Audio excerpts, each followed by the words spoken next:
हरे कृष्णा कृष्णा कृष्णा हरे हरे, हरे राम राम राम हरे हरे। दामोदर लीला की चर्चा होगी।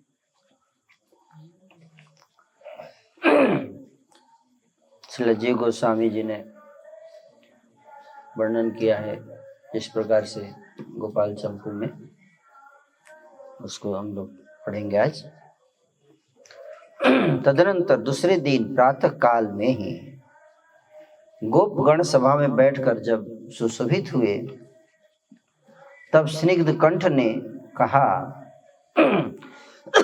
एक बार कार्तिक मास के शेष अर्ध में श्री जसोदा ने आनंद पूर्वक प्रातः काल में देखा कि बाल गोपाल अपने नेत्र रूप नील कमल निमीलित करके अभी सोना चाहते हैं।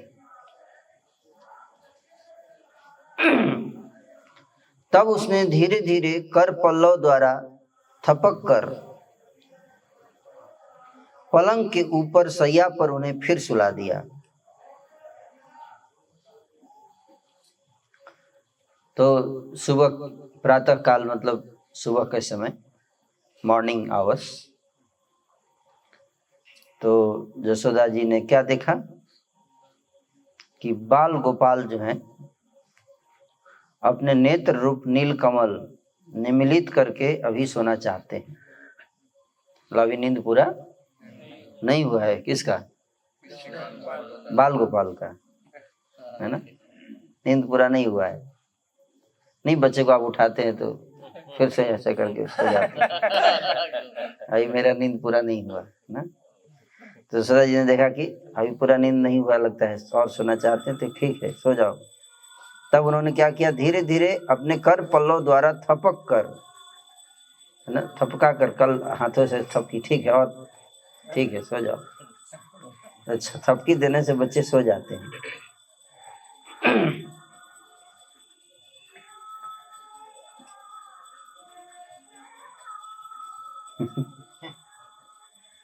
उन्हें फिर से सुला दिया।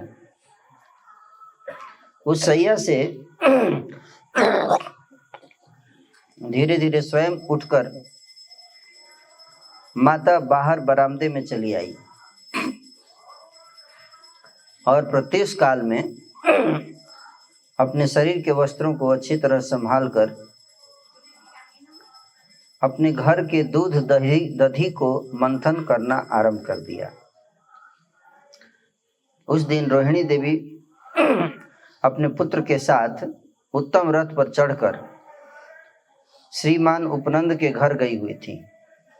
तो सूचना मिल रही कि उस दिन रोहिणी देवी जो है वो नंद महाराज के महल में नहीं थी। वो गई थी कहाँ? उपनंद जी के घर पे गई थी। थोड़ा डिस्टेंस पे होगा घर, और बलराम जी भी उन्हीं के साथ गए हुए थे, क्योंकि उस दिन श्री उपनंद के घर में उनका प्रीतिवश आग्रह पूर्ण निमंत्रण था। तो उपनंद जी ने निमंत्रण दे रखा था रोहिणी जी को अपने घर पे आने के लिए। तो निमंत्रण के कारण वो वहां पे चली गई थी। प्रीतिपूर्ण सेविका गण अपने अपने अनेक कार्यों को समापन करने के लिए चली गई थी। जितनी सेविका गण हैं, दासियां, वो भी अपने अपने काम में चली गई थी। बहुत काम होने के कारण यह था कि वर्ष का शीर्ष स्थानीय मार्ग शीर्ष आने वाला था और गोपों द्वारा पूजित तथा कुल परंपरा क्रम से प्राचीन काल से अनुष्ठित होने वाला महेंद्र का महोत्सव, इंद्र पूजा महोत्सव निकट आ गया था। गोवर्धन पूजा का समय भी नजदीक आ गया था। दिवाली के कुछ समय के बाद ही, 2-3 दिन के बाद ही गोवर्धन पूजा होता है ना, अगले दिन। हाँ, तो 2 फेस्टिवल, एक तो आज दिवाली है और अगले दिन गोवर्धन पूजा। इस प्रकार दासियों के अपने अपने कामों पर चले जाने के कारण स्वयं ही प्रयत्नशील होकर बजराज पत्नी जसोदा बार बार दधि मंथन करने लगी और कृष्ण और भी कुछ देर सोता रहे, यही चाह रही हैं। ये उठे ना बच्चा और थोड़ा देर सोता रहे तो थोड़ा और काम हो जाएगा मेरा, है ना। ये मन की भावना ऐसी है, मनोदशा, कि इससे पहले कि बालक उठे मैं अपना काम निपटा लूं। सोच रही थोड़ा देर और उठ जाए, इस बीच में नींद ना टूटे, ऐसा सोच रही हैं, है ना। एकमात्र श्री कृष्ण के मुख की ओर देख रही हैं बार बार कि कहीं उठ तो नहीं गया। उनके ही समस्त चरित्रों का गान करने लगी। कृष्ण के मुख बार बार देखते हुए क्या कर रही? उनके चरित्र का गान कर रही हैं। जैसा कि श्री सुखदेव जी ने श्रीमद् भागवत में कहा है कि श्री कृष्ण की जिन जिन बाल लीलाओं का वर्णन किया जा चुका है, मतलब भगवान श्री कृष्ण ने जो जो बाल लीला अभी तक कर चुके हैं, कौन कौन सी?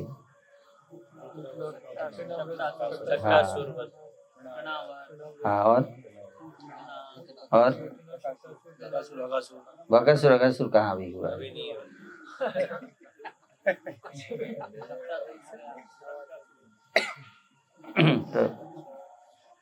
तो जितनी लीला भी हो चुकी है उतनी लीलाओं को गीत के रूप में बना के और गा रही है, गान कर रही है। दधि मंथन के समय ब्रज रमणियां उन सब का स्मरण करती थी। उन सारी लीलाओं को गाना के रूप में पोएम बनाकर उसको गाते हुए काम करती थी। दधि मंथन जब करती थी तो गाती थी, यानी कि पूरा साज समाज बैठा के कीर्तन किया जाएगा नहीं, जो भी काम कर रहे उसी में कीर्तन चल रहा है। कीर्तन के लिए अलग से टाइम से स्लॉट नहीं होता है उनका। ब्रजवासियों का हर सेवा ही कीर्तन है, हर क्षण कीर्तन है ना। तो गान किया करती थी और वो गान में क्या क्या था वर्णन उसका, श्री जी गोस्वामी जी उस गीत का पूरा डिटेल में वर्णन कर रहे हैं कि क्या क्या गा रही थी, किस प्रकार से मंथन कर रही थी। माता जसोदा के स्वरूप का वर्णन है कि दधि मंथन करते समय उनका कैसा स्वरूप था। श्याम वर्ण के आंदोलित परिधेय वसन कर पर, जो उनकी जो साड़ी थी वो किस वर्ण की थी? श्याम वर्ण की। उस पर रत्न जटित मेखला, रत्न जटित मेखला, मेखला मतलब बॉर्डर, साड़ी श्याम वर्ण की थी और उसमें रत्न जड़े हुए थे बॉर्डर पे, है ना। सुशोभित थी। उस मेखला की झंकार युक्त ध्वनि के साथ साथ मनोहर कंकड़ आभूषणों से वह अलंकृत हो रही थी। तो मेखला से तो ध्वनि आ ही रही थी, साथ साथ जो कंकड़ थे, कंगन लगे हुए थे हाथ में, उससे भी आवाज आ रही थी। और बाल गोपाल के मुख को जो थोड़े थोड़े खुले नेत्रों से सुशोभित थी, कि पूरा बंद नहीं था नेत्र, थोड़ा खुला था, इतना कृष्ण का उस समय, है ना। पूरा बंद नहीं था, थोड़ा सा खुला हुआ था नेत्र। तो खुले नेत्रों से सुशोभित थी जो बाल कृष्ण की मुख मंडल, उसको देख रही थी बार बार, गीत भी गा रही थी, दधि मंथन भी कर रही है और बार बार कृष्ण के मुखमंडल को देख भी रही हैं। तो ये क्या है? वहां की शोभा है, इसका वर्णन कर रहे हैं। इस प्रकार श्री ब्रजेश्वरी चंचल भुजाओं द्वारा शीघ्रता से दधि मंथन कर रही थी। और जो गाना गा रही थी वो इस प्रकार था। तुम ब्रज में श्री गोकुलपति के कुल तिलक हो। बोलिए।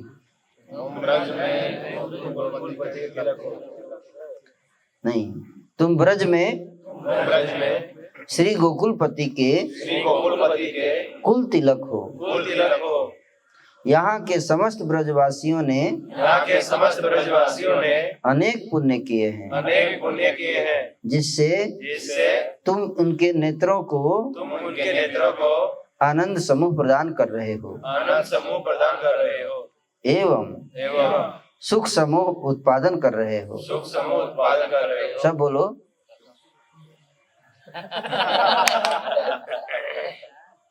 सब नहीं बोल रहे हो। आनंद संभूत परम महोत्सव के द्वारा तुमने गोप समाज को आनंदित किया है। पूतना के मरण रूप नवीन मंगल कार्य के द्वारा तुमने गोकुल राज को परिव्याप्त कर दिया है। चित्त के धैर्य को नष्ट करने वाले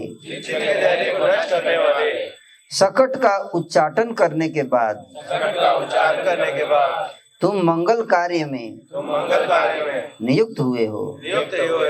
तृणावर्त के साथ वायु का नाश करके परमेश्वर के द्वारा तुम पुनः लाए गए हो।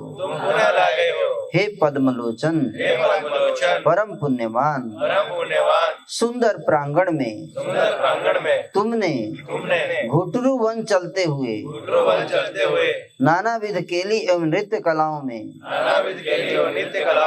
उत्कृष्ट नैपुण्य दिखाया है। तुम वत्स गणों की पूंछ पकड़ने से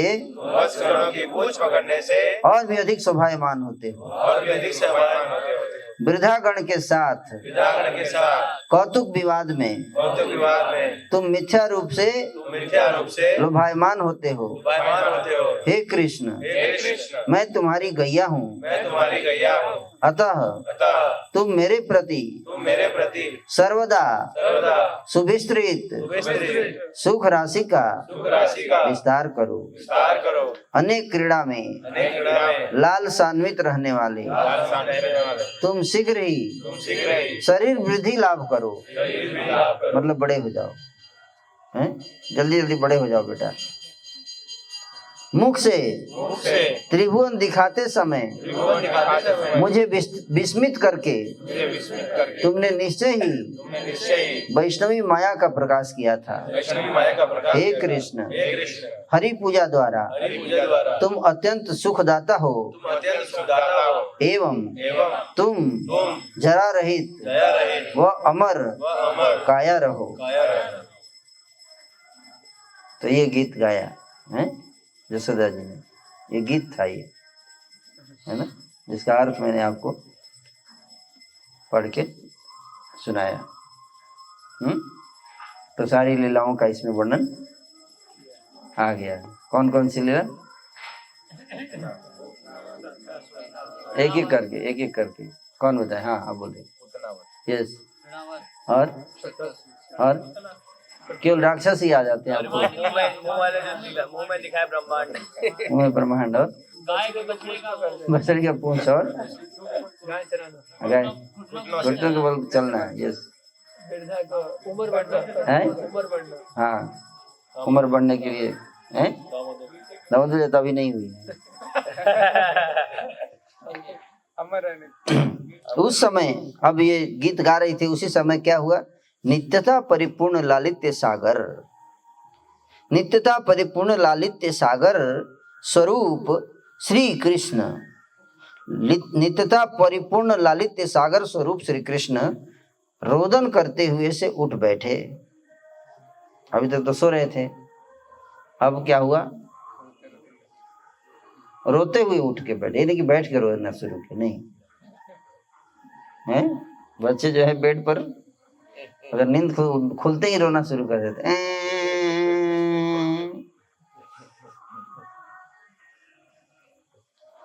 उठ बैठे एवं माता के प्रति इस प्रकार चलने लगे। माता की तरफ जाने लगे। अब जा रहे माँ के पास, तो कैसे जा रहे हैं उसका वर्णन है।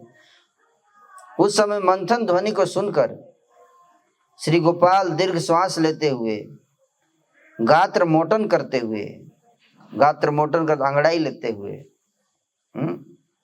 एवं नेत्रों को मीचते हुए जाकर माँ माँ माँ कहकर रोते हुए माँ माँ ऐसे कर रहे हुए गिरते पड़ती चाल से, गिरती पड़ती चाल से, कभी गिरते थे कभी पड़ते थे, फिर उठ के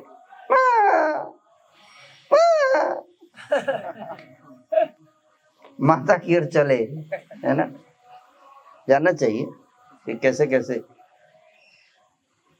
तब माता बाल्यकाल उचित लालन पालन द्वारा संवर्धित अतिशय स्नेह युक्त होकर दीन भाव भरी मीठी वाणी बोलने लगी। जब बाल कृष्ण ने क्षुभित होकर मथानी का डंडा पकड़ लिया, तब माता अपने दुग्ध धारा श्रावी स्तनों को उन्हें पिलाने लगी। स्निग्ध शोभा शालिनी यशोदा जी जब वर्षा काल की भांति स्तन दुग्ध धारा वर्षण कर रही थी, तब श्री कृष्ण भी एक सुंदर बालक का भाव धारण कर लिए थे। हैं? कौन सा भाव? सुंदर बालक नहीं, चातक। चातक जैसे चातक जो है किसको बारिश की बूंद को जिस तरह से इंतजार करता है, पीता है, अब तो गिर रही है तो हैं, तो उसी प्रकार से वो पी रहे हैं, जैसे कि कितने दिन से दूध मिला नहीं है उनको।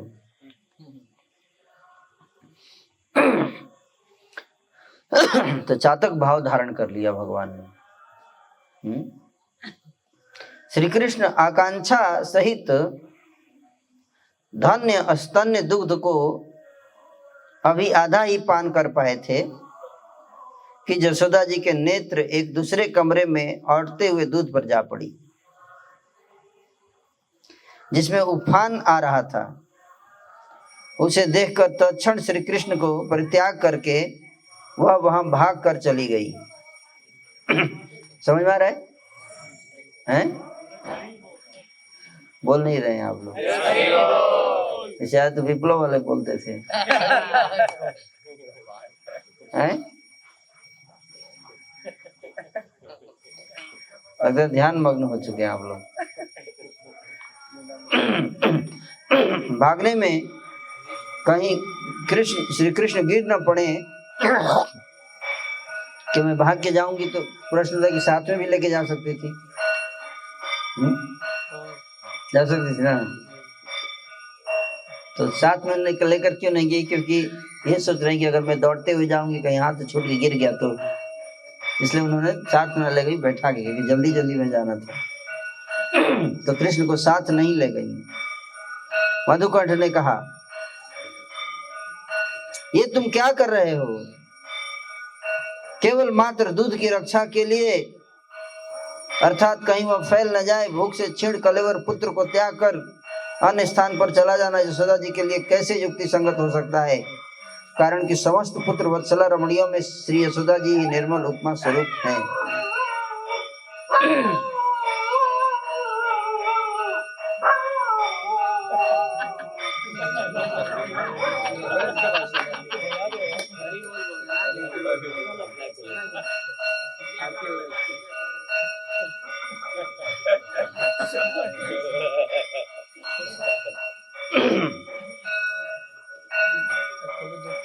हैं?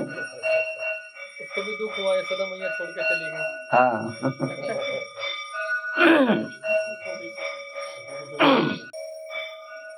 तो मधुकंठ प्रश्न पूछता है स्निग्ध कंठ से। दो भाई हैं, स्निग्ध कंठ कथा सुना रहा है और मधुकंठ सुन रहा है। तो मधुकंठ ने प्रश्न पूछ दिया कि यशोदा जी तो माताओं में सबसे श्रेष्ठ माता है, अपने पुत्र को इतना प्रेम करती हैं, तो केवल दूध को बचाने के लिए पुत्र को भरपेट दूध नहीं पिलाया, और वो दूध इतना इम्पोर्टेंट था उनके लिए, अपने पुत्र को छोड़ दिया। ये तो लॉजिकली सही नहीं बैठता है? मधुकंठ पूछता है समझ में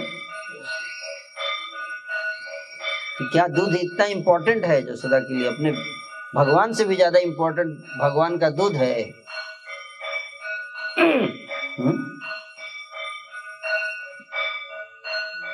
क्या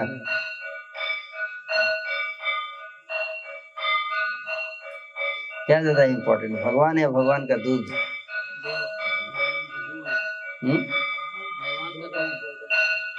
भगवान का दूध है, मतलब भगवान तो स्निग्ध कंठ मुस्कुराते हुए बोला, हे गुरु, आप पहले इसी को ही सुनिए। अब कथा आगे नहीं बताऊंगा, पहले आपके प्रश्न का ही उत्तर दे लेता हूं, क्योंकि यह भी एक प्रकार की वात्सल्य परिपाटी है। वात्सल्य रस में ये बहुत इंपॉर्टेंट भाव है। वात्सल्य भाव ऐसा ही होता है। क्या वात्सल्य भाव? मधुबन ने कहा, वह कैसे? श्री कंठ ने कहा, देखिए, श्री कृष्ण के बिना देह गेह आदि समस्त वस्तुओं का कुछ भी अस्तित्व नहीं है।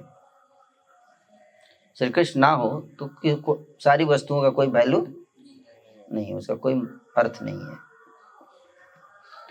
ऐसा उन्होंने माता पिता ने समझ लिया था, और श्री कृष्ण के जन्म से लेकर उनकी श्री कृष्ण के प्रति मेरा पुत्र है इस प्रकार भावपूर्ण ममता होने के कारण वे अपने को श्री कृष्ण का माता पिता समझते थे। और फिर जिनके घर धन सुहृद प्रिय आत्मा पुत्र प्राण एवं आशय आप में अर्पण हो चुके हैं, उनको इनकी अपेक्षा श्रेष्ठ फल न दिए बिना कैसे काम चलेगा। श्री कृष्ण के प्रति ब्रह्मा जी के इस वाक्य में जब समस्त ब्रजमंडल का श्री कृष्ण में ऐसा भाव सुना जाता है, तब माता पिता के संबंध में तो कहना ही क्या है। ये मनोहर दूध दही देह गेह आदि सब श्री कृष्ण के लिए है। दूध दही किसके लिए है? देह गेह सब किसके लिए है? कृष्ण के लिए। श्री कृष्ण के लिए है, श्री कृष्ण का ही है, ऐसा वे जानते थे। और इसीलिए इनमें उनकी श्री कृष्ण से भी अधिक ममता थी। क्या कर रहे हैं? बैठ जाओ, कथा सुनो। खटर पटर करता रहता, क्या कर रहे हैं? इसलिए श्री कृष्ण का ही था, इसलिए इनमें उनकी श्री कृष्ण से भी अधिक ममता थी। क्या क्या क्या? आप बोले बराबर है, बराबर नहीं है, हैं? श्री कृष्ण से ज्यादा ममता है श्री कृष्ण की, जो वो उन वस्तुओं में जो उनसे प्रिय है। समझे क्या है? और ज्यादा ममता है। हाँ, किससे ज्यादा ममता है बता रहे हैं शिव जी गोस्वामी। स्निग्ध कंठ कहता है, इसलिए इनमें उनकी श्री कृष्ण से भी अधिक ममता थी। तो भगवान से की पूजा सबसे श्रेष्ठ है, लेकिन भगवान विष्णु की पूजा से भी श्रेष्ठ का है। क्या है? तदीय नाम। सुने कि नहीं सुने? क्या है? विष्णु की आराधना सबसे परम है, उससे भी परम है उनकी तदीय वस्तु की आराधना। फिलॉसफी क्लियर है कि नहीं आप लोगों को? है नहीं है क्लियर? बोलो, बोल नहीं रहा।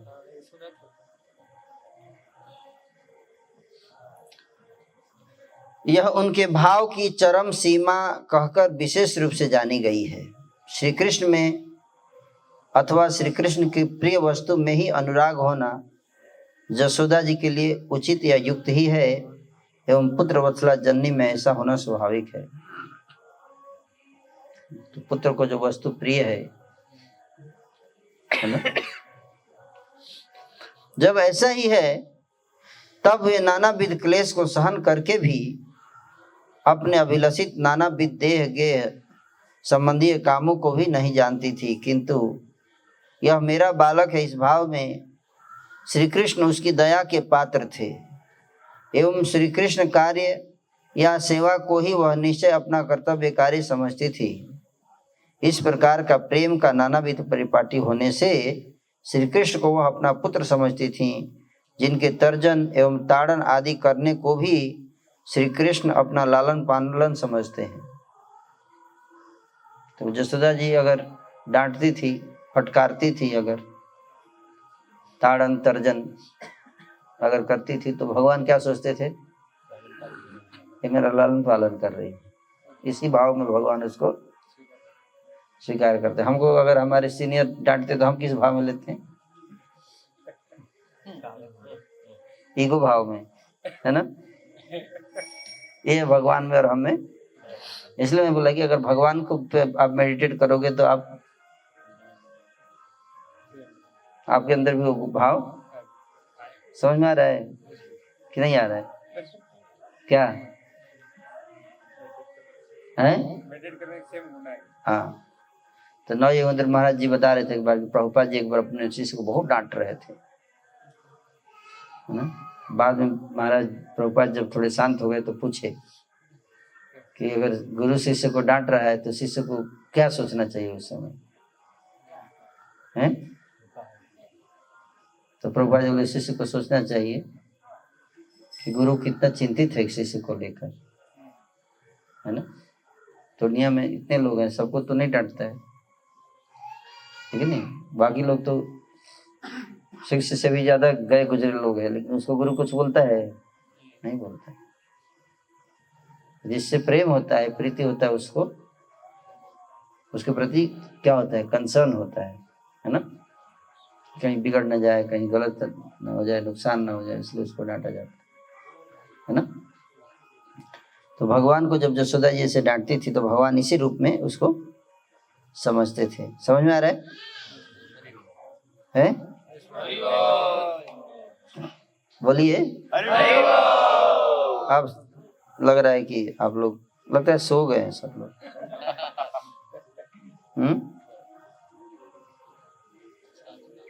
तो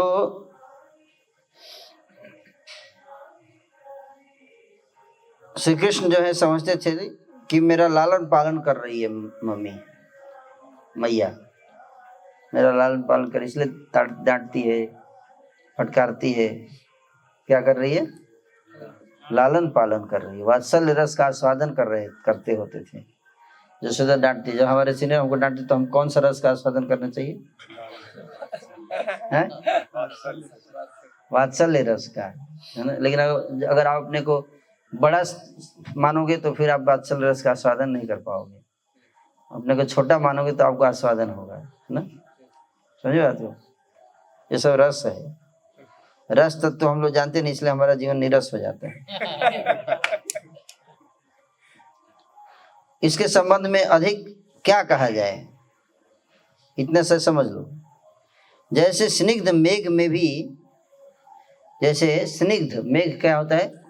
कोमल होता है ना? बादल क्या होता है? कोमल, सॉफ्ट होता है। लेकिन उसमें भी कभी कभी बिजली अग्नि उत्पन्न हो जाती है, विद्युत अग्नि। उसी प्रकार जब कभी स्नेहवश ब्रजवासियों में क्रोध उत्पन्न होता है, वह श्री कृष्ण का बंधनकारी भी देखा जाता है। कृष्ण को कंट्रोलिंग मेंटालिटी है, कृष्ण को कंट्रोल करके रखना है, कृष्ण को बांध के रखना है, बंधन में रखना है ना? नहीं, हमको सीनियर बोलते हैं उधर नहीं जाना है, क्या उधर नहीं जाना है, टोक कोई रोके नहीं, कोई टोके नहीं, बहुत बंद बाउंड्री, इस बाउंड्री खींचा जाता है, इसके बाहर नहीं।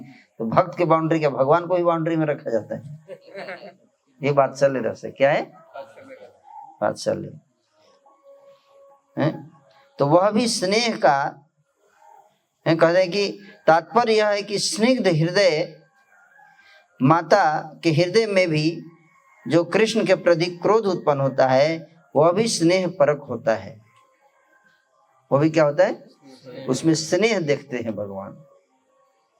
क्रोध में क्या देखते हैं? स्नेह देखते हैं। तो हम लोग क्या देखते हैं क्रोध में? हैं?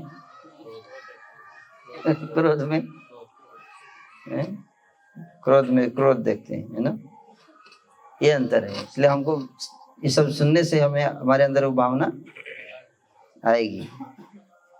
अतः उस स्नेहवश श्री कृष्ण बंधन भी स्वीकार कर लेते हैं। यही दाम बंधन लीला का तत्व है। समझ में आया क्या? स्नेहवश बंधन भी स्वीकार कर लेते हैं, ये है भाव। कितने लोगों को समझ में आ गया? कितने लोगों को नहीं आया और कितने लोगों को दोनों? कुछ भक्त किसी में हाथ नहीं उठाए, आप उठाए? किसने?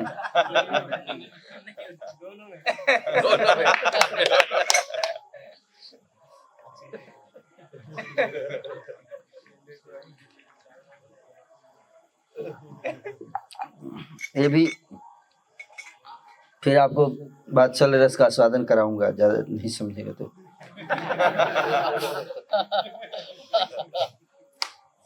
क्रोध करके माता यशोदा एवं श्री कृष्ण दोनों ही एक दूसरे के हितकारी आचरण करते हैं। जो भी करते हैं उनका भाव एक ही रहता है, क्या? एक दूसरे का क्या हो? हित हो, प्रेम में। गुस्सा भी करते हैं तो उसका इंटेंशन क्या होता है? क्या है? छोड़ दो, कोई दिक्कत नहीं, उससे कोई प्रॉब्लम नहीं, इंसान से ज्यादा प्रॉब्लम। जानवर से कोई खतरा नहीं, क्योंकि जानवर में एक फायदा होता है, पॉलिटिक्स नहीं आता है उनको, है ना? मैंने कभी नहीं देखा जानवर पॉलिटिक्स करते हैं, है ना? माता यशोदा एवं श्री कृष्ण दोनों ही एक दूसरे के हितकारी आचरण करते हैं, कभी एक दूसरे के लिए साजिश नहीं रचते हैं, कोई ऐसा काम नहीं कि दूसरे को नुकसान हो, है ना? हितकारी, चाहे गुस्सा करे चाहे प्रेम करे, इंटेंशन यही होता है, क्या? वेल विशर, क्या? इसलिए प्रभुपाद जी क्या लिखते थे? Your able well wisher. चाहे मैं डांटूं और तुमको, चाहे जो भी करूं उसमें तुम्हारी भलाई के लिए कर रहा हूं, इस तरह से देखना। मंगल हरी, समझ में आ रहा है? सीखो, ये सब सीखो, ये सब यही प्रेम है। प्रेम की भाषा सीखो, भाषा तब परिभाषा ना। इसके लिए जाते समय, इसलिए जो भी करते हैं तो उसका भाव यही रहता है कि कृष्ण का भला हो उसमें, है ना? तो इसलिए जाते समय यशोदा ने कृष्ण की प्रसन्नता के लिए ही इस प्रकार कहा। क्या कहा? पुत्र, मैं तुम पर वारी जाऊं, तुम थोड़ी देर के लिए इस मटकी का ध्यान करो। तुम्हारे लिए जो दूध तैयार हो रहा है उसे देखकर मैं बहुत जल्दी आती हूँ। तुम्हारे लिए जो दूध तैयार हो रहा है उसे देखकर मैं जल्दी वापस आती हूँ, तब तक 2 मिनट रुक जाओ। समझ में आया? हाय माता जब इस प्रकार कहकर बाल कृष्ण को त्याग कर उस मंथन स्थान से जल्दी उठकर गई और वहां से लौट आई, तब तक उनके स्तन जुगल की दुग्ध धारा से उनका हृदय स्वस्थ वस्त्र भींग गया एवं उस पथ में कीच सी हो गई। तो दूध तो बह ही रहा था, लेकिन कृष्ण को हटा दिया था, लेकिन दूध फिर भी गिर रहा था। तो इसका मतलब है कि प्रेम की कोई कमी नहीं है। किंतु ऐसा होने पर भी श्री कृष्ण जिस वस्तु को चाहते थे उसके न मिलने से वे उद्विग्न हो उठे।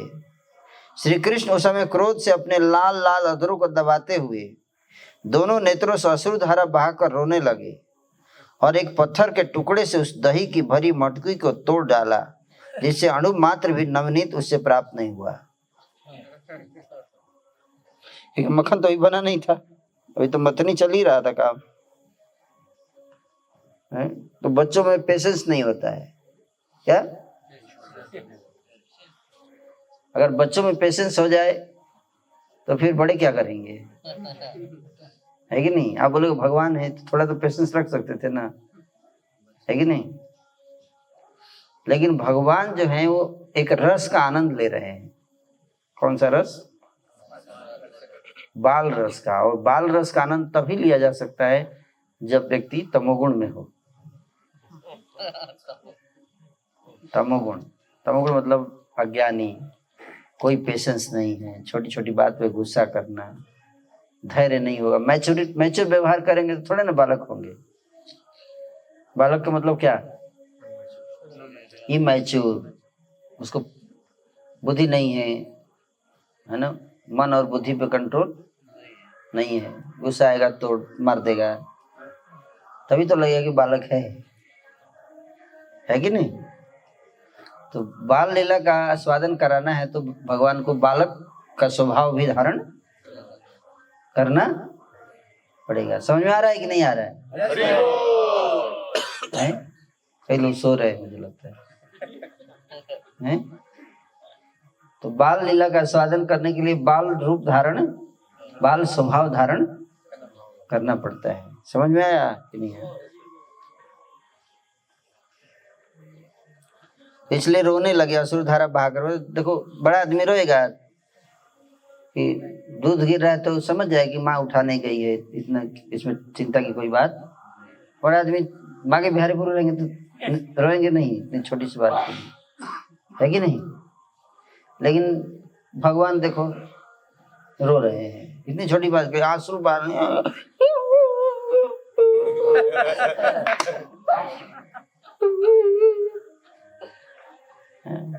दूध हमसे ज्यादा इम्पोर्टेंट है,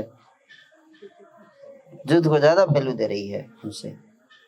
बहुत गुस्सा है यार।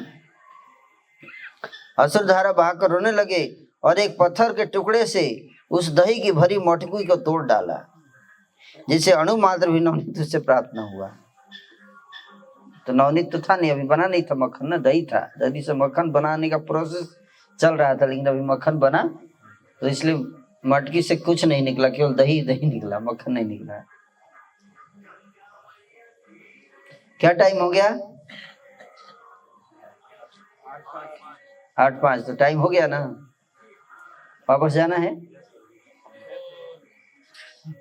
क्योंकि अभी तो कथा लंबी है, तो कल चर्चा करेंगे इसका आगे, है ना। आज हम मटकी तोड़वा दिए हैं, कल पेड़ उखड़वाएंगे। आज यहीं पे समय के साथ ये सब चीजें हो तो अच्छा आनंद आता है ना। ठीक है, तो आगे की लीला एपिसोड 2 धारावाहिक सीरियल। तो अगर आगे की लीला जाननी है तो बने रहिए हमारे साथ। No repeat telecast.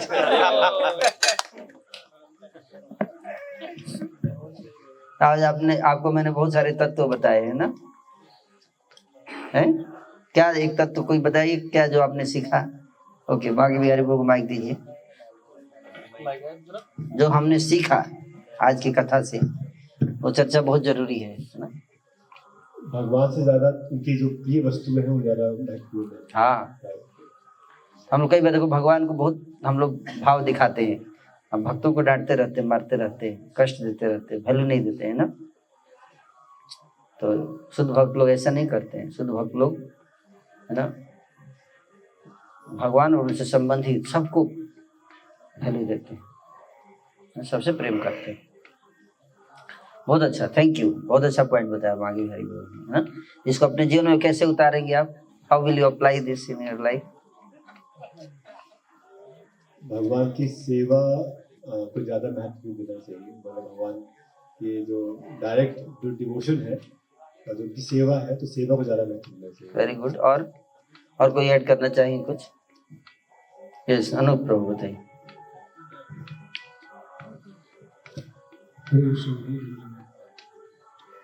भगवान से संबंधित चीजें हैं, जैसे भक्त भगवान से संबंधित है, तो मुझे उनके प्रति कृतज्ञ रहना और उनको मेरी वैल्यू देना, उनको भी केयर करना है। केवल भगवान की सेवा नहीं बल्कि भक्तों की भी सेवा, है ना।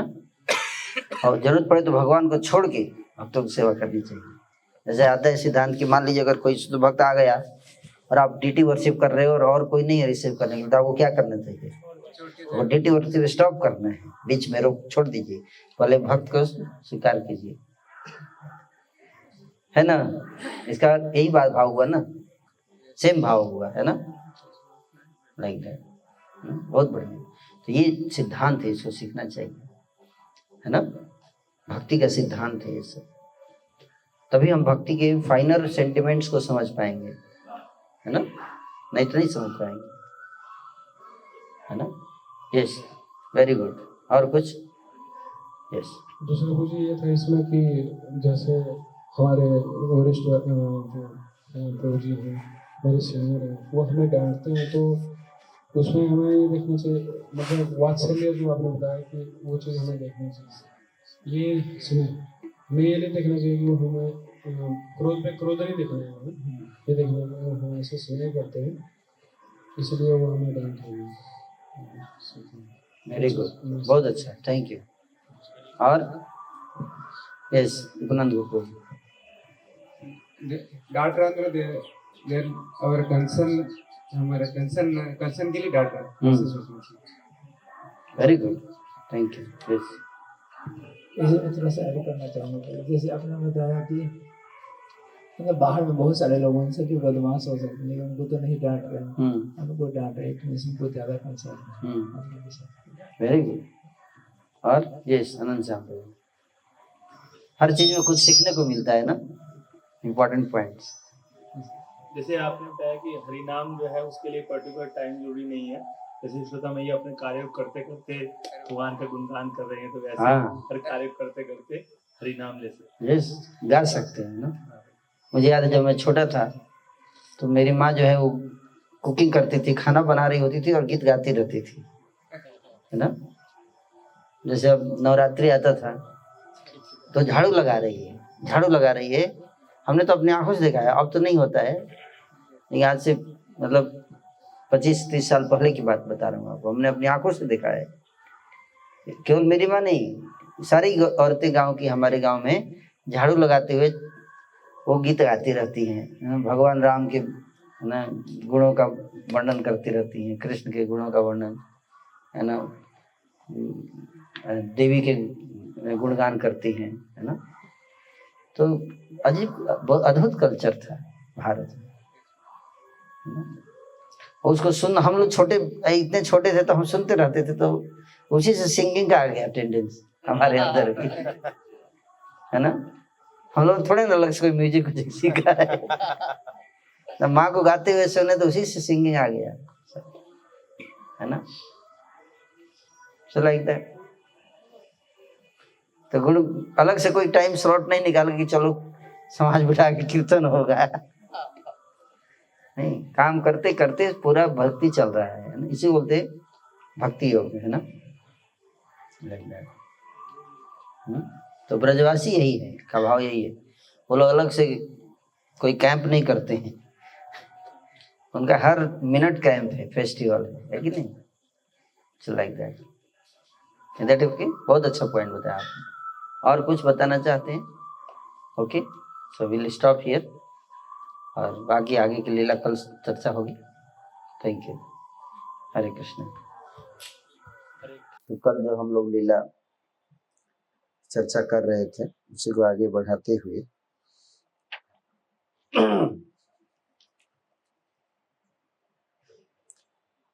तो उस समय की शोभा हम लोग चर्चा कर रहे थे कि कैसे,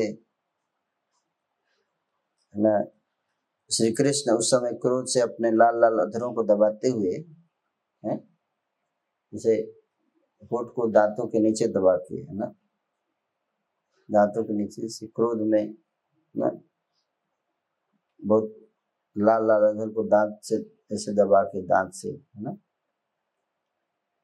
ऐसे गुस्से में, है, और नेत्रों से अश्रु धारा बहाकर रोने लगे। क्रोध भी है और रो भी रहे हैं, है ना। क्रोध बहुत ज्यादा है, बहुत ज्यादा क्रोध है तो व्यक्ति दांत से दबाता है होठ को, ना, और साथ ही साथ रो भी रहे हैं ना। हमने बच्चे को देखा है कि क्रोध में रोता है, बाकी लोग क्रोध में कम लोग रोते हैं।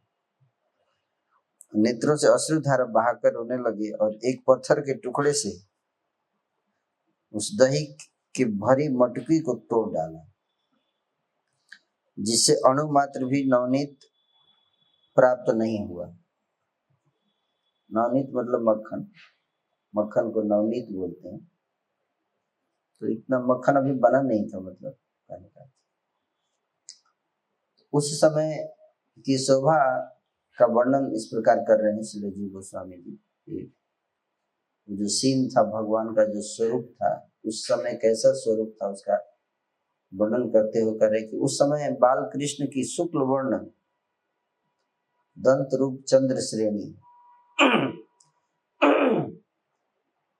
तो भगवान के जो दांत हैं उसकी पहले वर्णन कर रहे हैं। दांत जो दिख रहा है ऐसे ना, तो दांत का दर्शन कैसे करना है, तो दांत का भी दर्शन तब करते हैं जब वर्णन करेंगे दांत का। दांत का वर्णन करेंगे, भगवान के जो दांत हैं, दंत श्रेणी है, वो चंद्र श्रेणी के समान है। चंद्रमा दांतों को चंद्रमा से तुलना किया गया है। चंद्रमा क्या होता है? चमकता है और शीतलता, दो चीज उसमें। उसको चमकता भी है और उससे शाइनिंग टीथ। जैसे एडवर्टाइजमेंट में कहते हैं ना कि अगर आप पेप्सोडेंट लगाएंगे या तो आपकी टीथ शाइन करेगा, शाइनिंग है ना।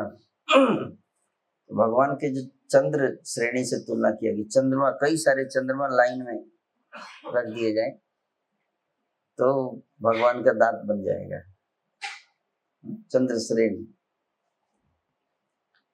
और दंत रूप चंद्र श्रेणी और शुक्ल वर्ण का चंद्रमा। और जो आकाश में जो चंद्रमा दिखाई देता है वो शुक्ल वर्ण का नहीं होता है, वो है ना, वैसा होता है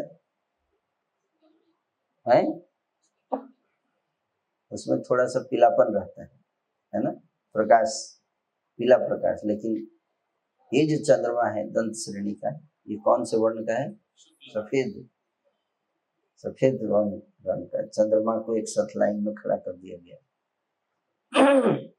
तो उस चंद्र श्रेणी शुक्ल वर्ण दंत रूप चंद्र श्रेणी ने अधरों की लालिमा धारण कर ली थी और होठ के हैं लाल है ना। तो लाल होठ से शुक्ल वर्ण के चंद्रमा को दबाया तो क्या हुआ? जो होठों की जो लालिमा थी वो दांतों में उसकी प्रविष्ट कर गई। दांत जो सफेद था वो थोड़ा सा उसमें लालिमा आ गया दांतों पे।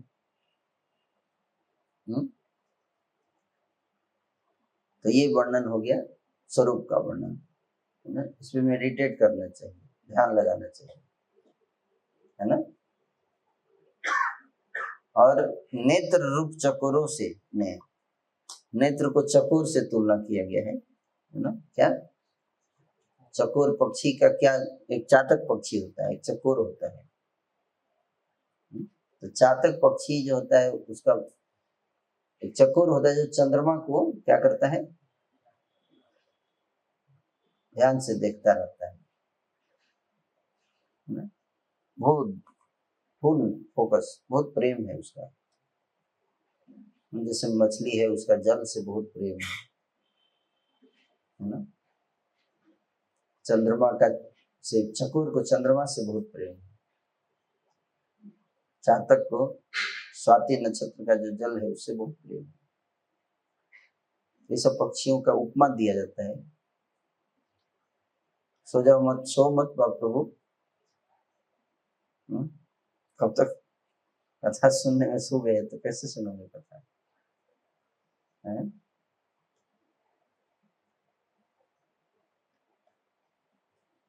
प्रयास तो करना चाहिए कि नींद ना आए, है ना।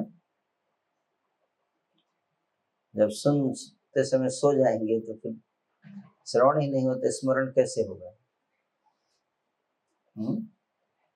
इसलिए ब्रह्मचारी को बहुत सतर्क रहना चाहिए। ब्रह्मचारी लोग बहुत लेजी हैं।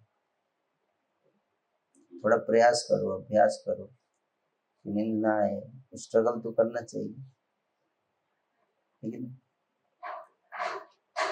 तो चकोरों ने, नेत्र रूप चकोरों ने अश्रु धारण कर रखे थे, आंखों में अश्रु। जैसे चकोर पक्षी रो रहा हो, क्यों? चंद्रमा उसको नहीं मिला इसलिए। तथा कर कमल बलपूर्वक गोरस विनष्ट करने से सुशोभित हो रहे थे। ये कर कमल है भगवान के हस्त कमल, वो गोरस से सुशोभित हो रहे थे, बलपूर्वक गोरस विनष्ट करने से सुशोभित हो रहे थे।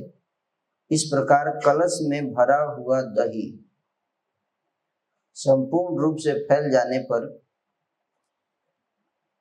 एक और भी कौतुक वहां हुआ, एक और शोभा बढ़ गई।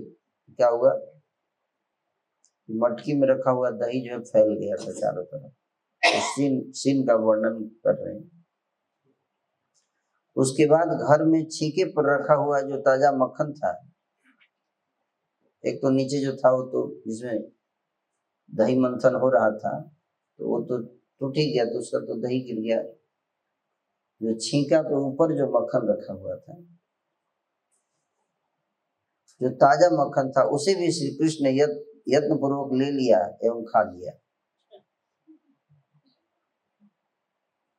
जब दूध से पेट नहीं भरा तो मक्खन, एक उसमें से तो मक्खन निकला नहीं, तो छीका पे चढ़ के उधर से लेके खा रहे हैं, निकाल के खा लिए। और जो अधिक मात्रा में घी घर में रखा था, घी, उसे भी खिड़की से गुप्त भाव से हरण कर लिया।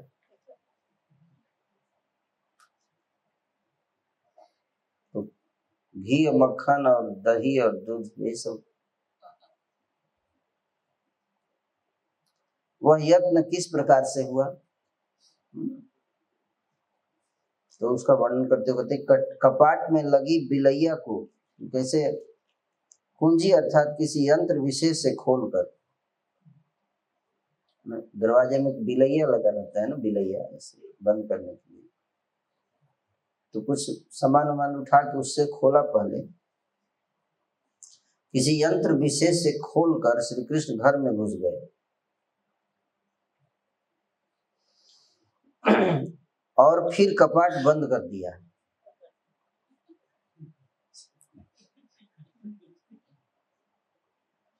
वहां उस कमरे में खाट को सीढ़ी की भांति लगाकर दूसरे कमरे में गए।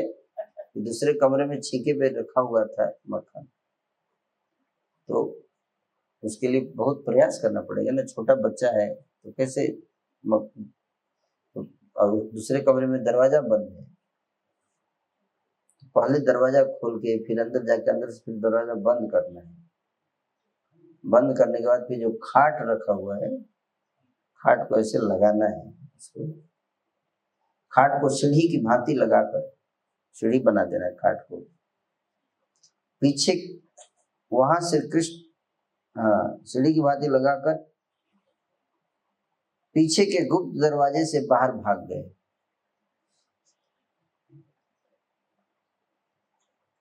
तो बैक डोर से, जो गुप्त दरवाजा था उधर से भाग गए। इधर थोड़ी देर बाद माता जसोदा औटते हुए दूध के गाढ़ा होने पर शीघ्र श्री कृष्ण के निकट आई। औटता हुआ दूध था, उसको थोड़ा वहां पे काफी थोड़ा समय बिताया जसोदा जी ने, क्योंकि उसको थोड़ा और गाढ़ा किया। इतने देर में ये सब काम पीछे बैकग्राउंड में हुआ है, किंतु वहां जो गाढ़ा होने पर शीघ्र श्री कृष्ण के निकट आई, किंतु वहां श्री कृष्ण को न पाकर और उसकी समस्त करतूत को देखकर जसोदा जी क्रोध एवं आनंद, इन दोनों भावों को प्रकाशित करते हुए हंसने लगी। तो भाव क्या है? क्रोध भी है और साथ में ऐसा होता है कि बच्चे पर क्रोध भी आ रहा है और आनंद भी आ रहा है, दोनों। ऐसा कैसे?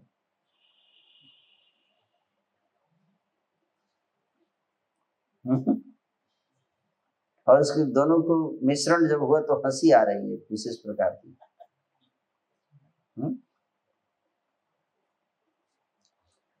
वहां जननी जब पहले शंका करती हुई अस्थिर हुई तो जोग माया ने आकाशवाणी की। जोग माया क्या कर रही है? आकाशवाणी कर रही है, जो माता के हंसी के ज्ञान का कारण बनी।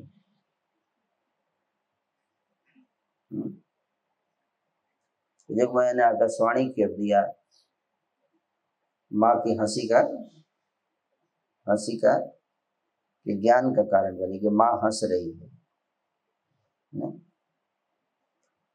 तो हंसने से आवाज आता है ना।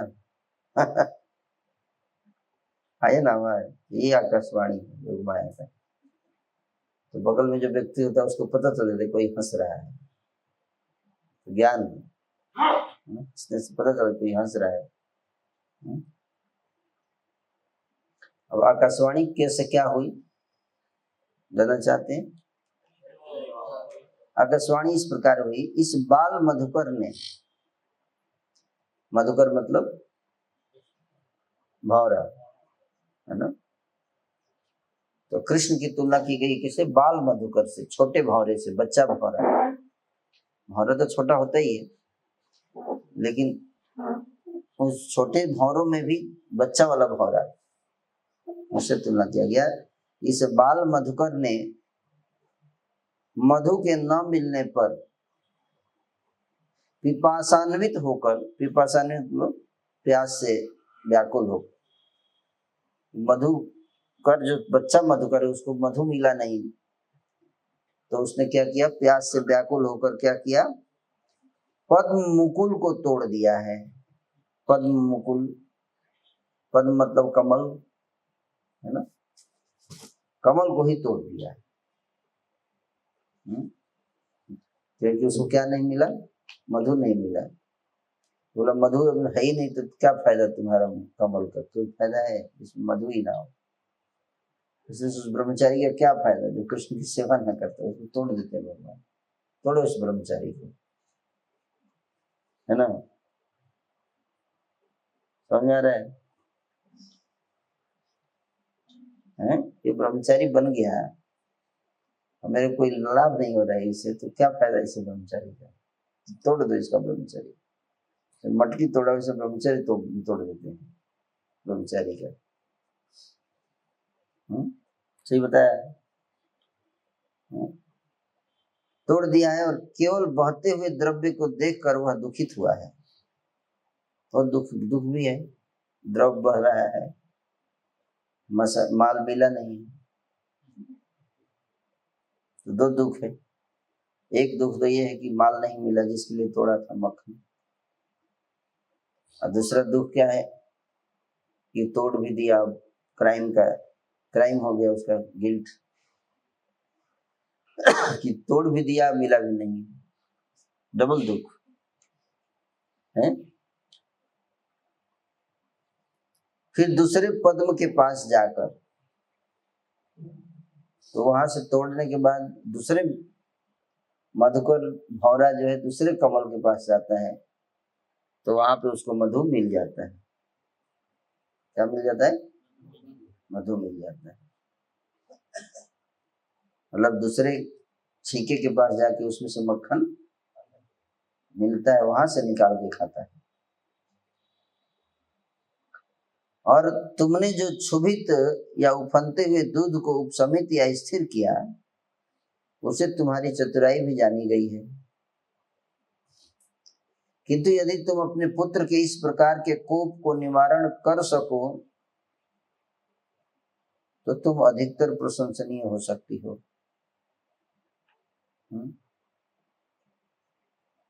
तो माँ के मन की मनोदशा, मनो के जो भाव है उसको इस आकाशवाणी के माध्यम से, हंसी का कारण जो है, उस हंसी में क्या क्या भाव है, उन भावों को यहाँ पर श्री राजीव गोस्वामी क्या कर रहे हैं? प्रकट कर रहे हैं। कि हंसता है कोई व्यक्ति, तो हंसता है तो क्यों हंस रहा है, उसके पीछे क्या क्या mixture of feelings, reasons. Jasoda ji हंस रही हैं, तो हंस रही हैं तो वो हंसी जो है उसके पीछे क्या क्या कारण है उसका वर्णन यहाँ पे कर रहे हैं।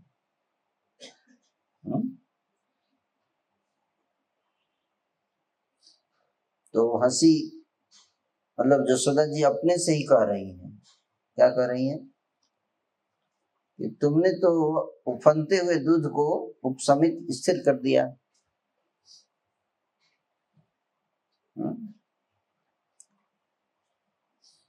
तो इससे पता चलता है कि तुम कितनी चतुर हो, कि गिरने नहीं दिया तुमने किसको, दूध को गिरने नहीं दिया। यशोदा ही यशोदा से बोल रही है, यशोदा तुमने गिरते हुए दूध को तो शांत कर दिया, गिरने नहीं दिया, बचा लिया। क्रोध फन रहा था, दूध शांत कर दिया, बहुत चतुर हो। लेकिन अगर तुम अपने पुत्र के इस प्रकार के कोप क्रोध का निवारण कर सको तो तुम अधिकतर प्रशंसनीय हो सकती हो। दूध को तो शांत कर दिया, लेकिन अपने बच्चे के क्रोध को तुम शांत कर लो, तब तुमको ज्यादा एक्सपर्ट माना जाएगा। ब्रजेश्वरी उस आकाशवाणी को सुनने के बाद हंसी। आकाशवाणी आई है ना, आपको आकाशवाणी सुनाई देती है? नहीं देती है?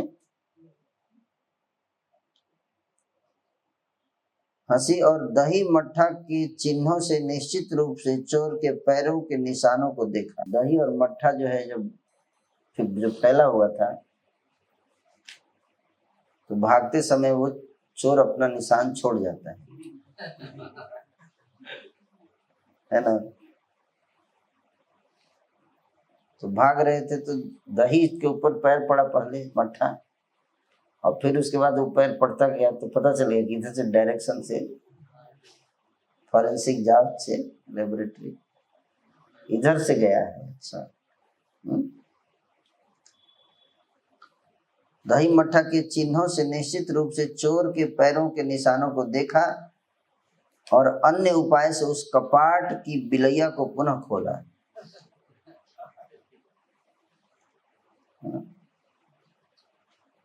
जब यशोदा कमरे में गई तो उन्होंने वहां पुत्र की एक और अनुपम चंचलता को देखा। उसी पथ का अनुगमन करते हुए माता ने डर के मारे चंचल नेत्रों युक्त श्री कृष्ण को भी देखा। तो आगे जब बढ़ती गई तो उन्होंने क्या देखा कि कृष्ण डरे हुए हैं और नेत्र चंचल हैं। उनके नेत्रों की चंचलता का वर्णन कर रहे हैं श्री जीव गोस्वामी। नेत्र जो है चंचल है, कैसे हैं? मनो मैंने सद्योजात घृत की चोरी की है। मैंने घी चुरा लिया। भगवान की फीलिंग, जो भी व्यक्ति, जैसे हमारा जो एक्टिविटी है उसके पीछे एक फीलिंग होता है ना। जैसे कई भक्त लोग अभी सोने वाले गिर रहे हैं, ये फिजिकल एक्टिविटी, उससे हम पता कर सकते हैं कि उसके मन की भाव क्या है।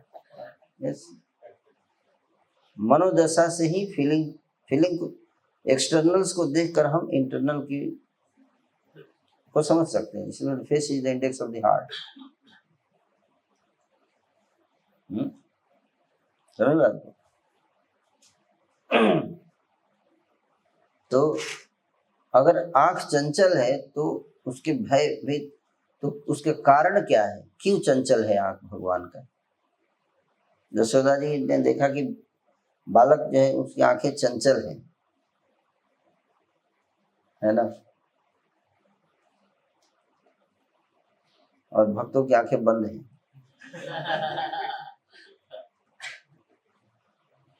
तो क्यों है चंचल आंख, का कारण क्या है? तो उसका वर्णन कर रहे हैं कि भगवान ये फील कर रहे हैं कि मैंने घी की चोरी की है, माता मुझे यहाँ देख लेगी, मैं माता के सामने कैसे जाऊं अब। इस प्रकार सोचकर श्री बाल कृष्ण ने अपने नेत्रों को मानो दोनों कानों के बीच निवेशित कर दिया था। दोनों कानों के बीच नेत्रों को क्या किया? इन्वेस्ट लगाया। कभी इस कान के कभी उस कान।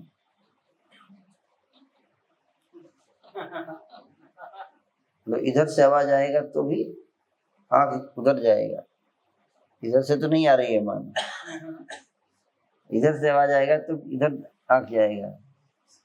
तो जिधर से भी आवाज आ रहा था हल्का हल्का आंख उधर, समझ में आ रहा है? तो कान और आंख का कॉम्बिनेशन के कारण आंख जो है मूवमेंट कर रहा था कान की तरफ जिधर से आवाज आ रही थी।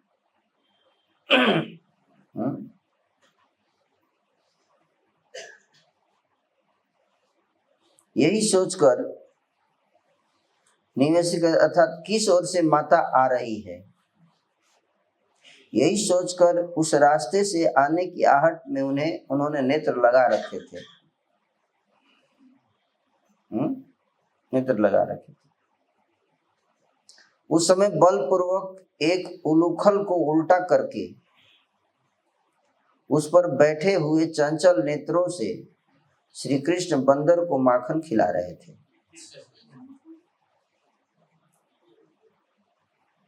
तब माता ने श्री कृष्ण को जब यह काम करते देखा तो मंद मुस्कुराई एवं विस्मित हो उठी।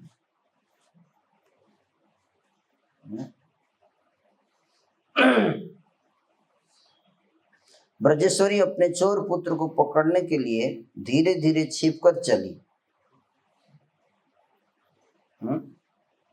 किंतु श्री कृष्ण ने माता को देख लिया और भाग खड़े हुए। यह बात प्रसिद्ध थी कि चोर की 100 आंखें होती हैं और घर के स्वामी के 2।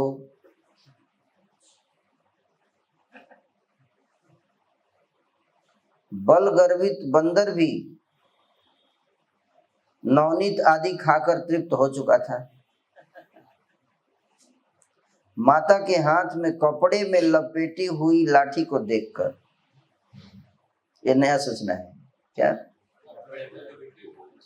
हम लोग तो जानते थे कि लाठी छड़ी लेकर आई थी, लेकिन ये नहीं जानते थे कि कपड़े में लपेटी हुई थी, है ना? कपड़े में लपेटी हुई लाठी को देखकर बंदर तो झट से एक वृक्ष पर चढ़ गया। पेट भी भर चुका था उसका। माता के हाथ में जब माखन चोर बाल कृष्ण भागने लगे तो माता जसोदा भी उनके पीछे दौड़ने लगी। दौड़ते समय माता की बेणी से पुष्प श्रेणी झरने लगी।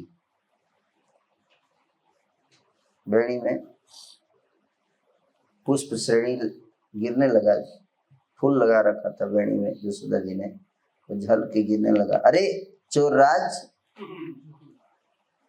तू कहाँ जाएगा? ऐसा कहते हुए धीरे धीरे रोना और हंसना,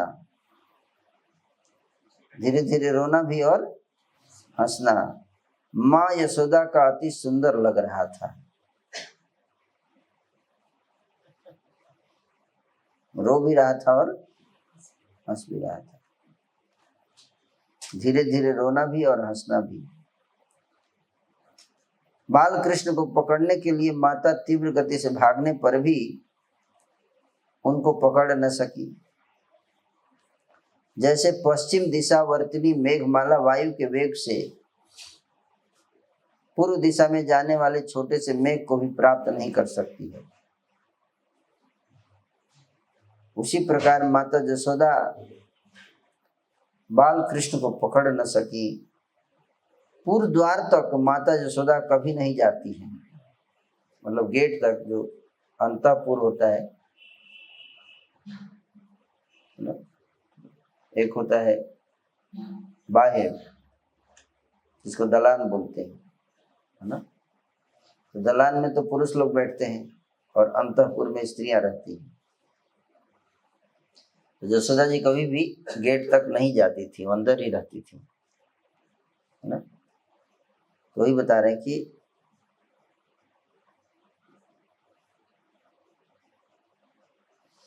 पूर्व द्वार तक माता जसोदा कभी नहीं जाती हैं। यह विचार कर भगवान को पता है कि माँ जो है वो उस डायरेक्शन में गेट तक नहीं जाएगी। तो ये जानते हैं, वो इतना तो उनको रिसर्च किया है। तो यह विचार कर कि माँ दरवाजे तक नहीं जाएगी, यह विचार कर बाल कृष्ण उसी ओर को ही भाग निकले। किंतु उस समय पूर्व द्वार को निर्जन देखकर, तो वैसे भी गेट पे उधर कोई बैठा नहीं था, पुरुष बैठा नहीं था, तो उन्होंने माता भी देखी कि उधर तो कोई बैठा है नहीं, निर्जन है। निर्जन देखकर माता भी वहां तक बाल कृष्ण के पीछे भागती चली गई। इसलिए ये ट्रिक भी काम नहीं किया। श्री कृष्ण पीछे की ओर न देखकर जब तक भागते रहे, तब तक माता भी उनको न पकड़ सकी। जब वो आगे की ओर देख के भाग रहे थे तो मां नहीं पकड़ पाई। किंतु जब उन्होंने श्री कृष्ण दोनों नेत्रों को सामने करके माता के कोप निवारण करने के लिए रोने लगे एवं धृष्टता पूर्वक शरीर को कपाने लगे, किंतु अपने शरीर का मार्जन नहीं किया, मुंह पर लगे हुए दूध दही को नहीं पोंछा।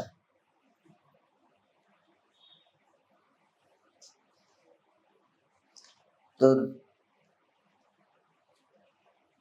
श्री कृष्ण जो है वो पीछे मुड़ के देखे माँ को, और देखकर जानबूझ के रोने लगे। क्यों है? क्योंकि जानते थे कि अगर रोऊंगा तो माँ की हृदय जो है वो द्रवित हो जाएगा, है ना, तो क्रोध कम हो जाएगा। और धृष्टता पूर्वक शरीर कांपने लगे, किंतु अपने शरीर का मार्जन नहीं किया, मतलब मुंह में लगे हुए दूध दही को नहीं पोंछा। माता यशोदा ज्यों ज्यों ही श्री कृष्ण का मुख वेग पूर्वक अपनी ओर करती, श्री कृष्ण त्यों त्यों ही अपने माखन सने हुए मुख को पोंछने के लिए छिपाते जा रहे थे। तो माँ इसे घुमा रही थी मुख देखने के लिए कि, है ना, वो छुपा रहे थे कि ताकि मुंह तो पोछा नहीं है तो पता चल जाएगा कि हमने खाया है, हमें नहीं चुराया। लोग बार बार मुंह नीचे अलग माँ की तरफ नहीं कर रहे थे, छिपा जाए। तब माता के भय दिखाते हुए कहा, माँ ने कहा, क्या कहती है, अरे कृष्ण, तू यदि घर में चोरी करने की इच्छा रखता है तो मेरे हाथ में इस लाठी को देख ले। ऐसा कहने पर कमल लोचन अपने पुत्र को भय से व्याकुल हुआ देखकर ब्रजेश्वरी ने लाठी को दूर फेंक दिया। श्री कृष्ण बोले, माँ तू मुझको मारना नहीं। तो माता ने कहा, तुम चोर हो, चोर, तुम चोर हो, चोर। ऐसा कहकर गुप्त भाव में हंसती हुई बाहर से बोल रही, तुम चोर हो, चोर, और गुप्त भाव में हंस भी रही हैं। माता यशोदा सहसा वाक्य कलह करने लगी। वाक्य कलह, वाक्य कलह मतलब झगड़ा, केवल बातों बातों का झगड़ा, बोलते वाक्य कलह। यशोदा जी ने कहा, अहो तू समस्त चोरों के राजा हो। श्री कृष्ण बोले, आपके पितृवंश जात मतलब मेरे नाना के वंश के सब व्यक्ति चोर हैं।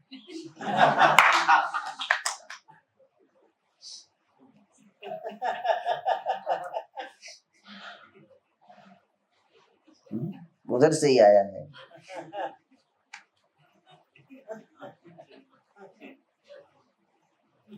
माखन चोर बाल कृष्ण के साथ माता यशोदा ने इस प्रकार कथन किया। यशोदा ने पूछा, दधी की मटकी कैसे टूट गई?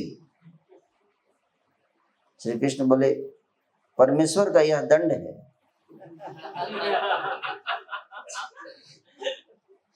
बात सही भी था। यशोदा जी ने कहा, बंदर को माखन किसने दिया है? श्री कृष्ण बोले, जिसने बंदर की रचना की है।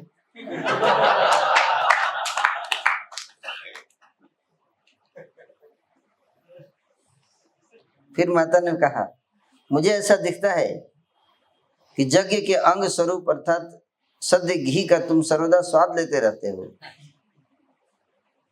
यज्ञ के लिए जो घी रखा हुआ है उसको तुम सदा स्वाद ले रहे हो। यज्ञ का घी, यज्ञ में घी की आहुति डालते हैं, भगवान के लिए तो डालते हैं। इतना कहकर माता बाल कृष्ण के प्रति चोर की भांति भर्त्सना करने लगी, किंतु फिर उनकी चित्त द्रवीभूत हो गया। तदनंतर माता ने क्रोधपूर्वक हंसते हुए कहा, तू अपने दिल की बात कह और कपट का त्याग कर।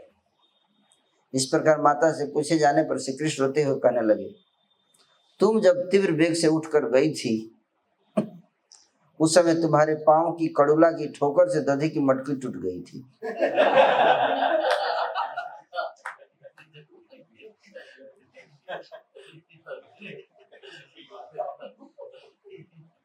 जानते थे आप लोग ये बात?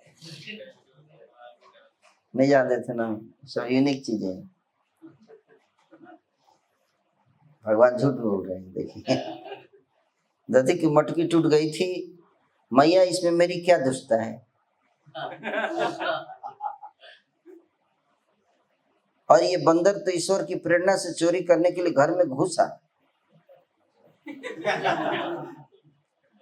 और इसने देखते देखते माखन को उठा लिया। बताओ इसमें मेरा क्या दोष?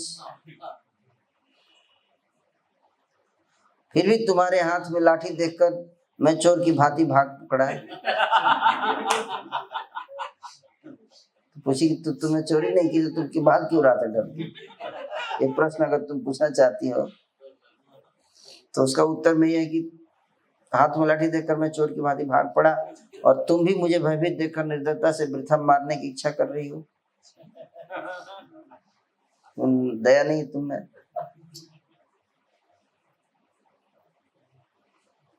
तब माता यशोदा ने अनुतप्त हृदय से होकर कहा, अरे वाक्य चतुराधिराज, अरे चोर श्रेष्ठ, तुम ब्रजेश्वर के पुत्र होकर भी बंदरों से प्यार करके बंदर स्वभाव के बन गए हो। तब माता यशोदा भीत होकर माता को भय देते हुए श्री कृष्ण बोले, तब तो मैं वन में ही जाकर रहूंगा।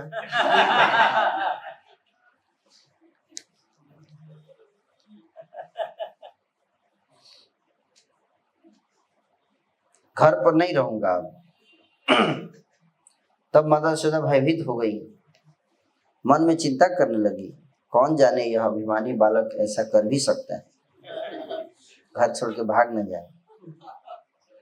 तब वन में जाने से रोकने के लिए इसे बांध कर रखना ही उचित है। क्या तो बांधने का निर्णय क्यों लिया? और भी तो दंड दे सकती थी बांधने। ये कारण था कि कहीं भाग जाएगा ना? क्योंकि अकेली हूं, मेरे लिए घर का एवं इसका ध्यान करना कठिन हो जाएगा। मैं इसका भी ध्यान रखूंगी, घर का भी बहुत काम है, दोनों में कैसे करूंगी? अब बीच में कहीं भाग न जाए। यह सोचकर माता यशोदा बोली, अरे चोर, अपनी चंचल नेत्र शोभा से सबको मोहित करने वाले, मेरे निवारण को तू नहीं मान रहा है। मैं तुम्हें अभी बांध कर घर जा रही हूँ। यदि तुम्हारी सामर्थ्य है तो फिर चोरी करके दिखाना। इतना कहकर माता यशोदा जब बांधने की तैयारी करने लगी तब बाल कृष्ण क्रोधित होकर मानो फुटकार करते करते, जैसे सांप फुटकारता है वैसे, जब बांधने का बोला तो सजल नेत्रों से उच्च स्वर में कहने लगे, भगवान बोलने लगे, अरे मैया रोहिणी, अरे मैया रोहिणी, मेरे भैया को साथ लेकर तू कहाँ चली गई हो? तुम्हारे मेरे पास न रहने पर भी यह मुझे आज बांध रही है। तुम्हारे मेरे पास न रहने के कारण ही यह मुझे आज बांध रही है। तू जल्दी यहाँ आ जाओ। अरे मैया रोहिणी, मेरे भैया को साथ लेकर तू कहाँ चली गई? इस पर जोर जोर से चिल्ला रहे हैं।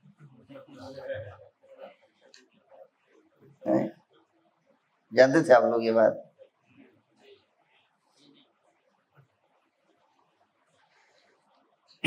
वहां से दूर अवस्थान करने के कारण श्री रोहिणी ने तो ये वाक्य सुने नहीं, किंतु घर के पास रहने वाली कुछ दूसरी रमणियों ने श्री कृष्ण के ये वाक्य सुन लिए। चिल्ला रहे थे तो बाकी गोपियों ने सुन लिया। जिन्होंने पहले यशोदा को उलाहना दिया था, जो आगे कंप्लेन करती थी, तुम्हारा लाला जो है हमको हमारे घर में बहुत समस्या करता है, आकर मक्खन चुराता है, वो गोपियां, उन्होंने सुन लिया। वे अपने उन वाक्यों को याद दिलाने के लिए वहां एकत्रित हो गए। हम बोलते थे तो तुमको विश्वास नहीं होता था, अब आया समझ में। इसको याद दिलाने के लिए, हमने बोला था ना उस दिन कि तू हम ही को झूठा बोल रही थी, तुम्हारे कारण ये बिगड़ा है। यह वही चोर है, इसने अपने घर में भी आज कोई करतूत की है।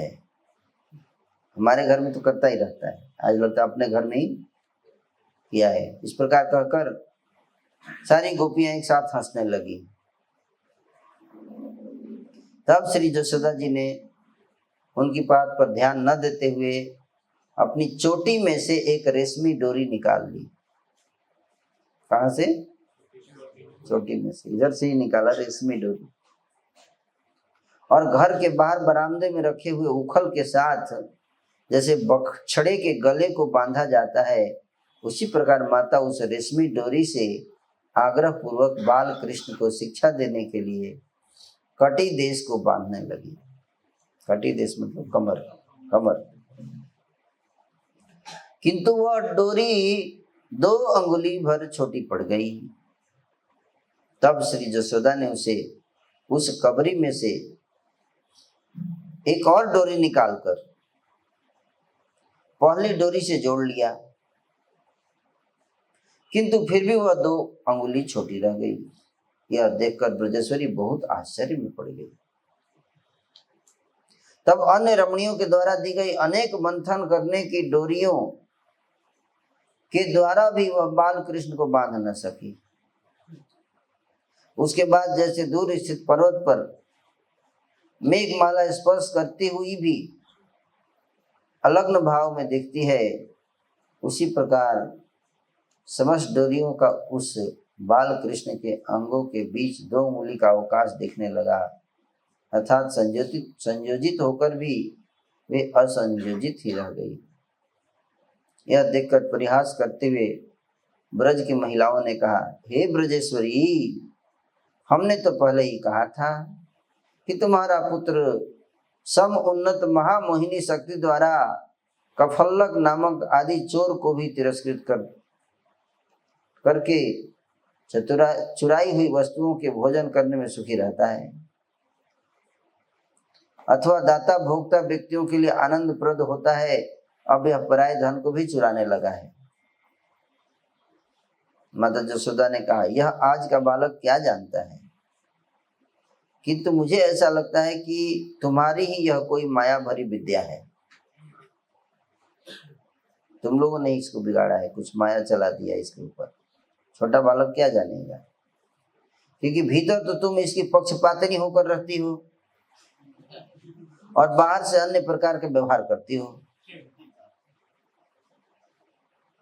माता यशोदा बोल रही है गोपियों को, भीतर से तुम इसके प्रति सॉफ्ट कॉर्नर रखती हो और बाहर से दिखाती होगी तुम बहुत गुस्सा हो इससे।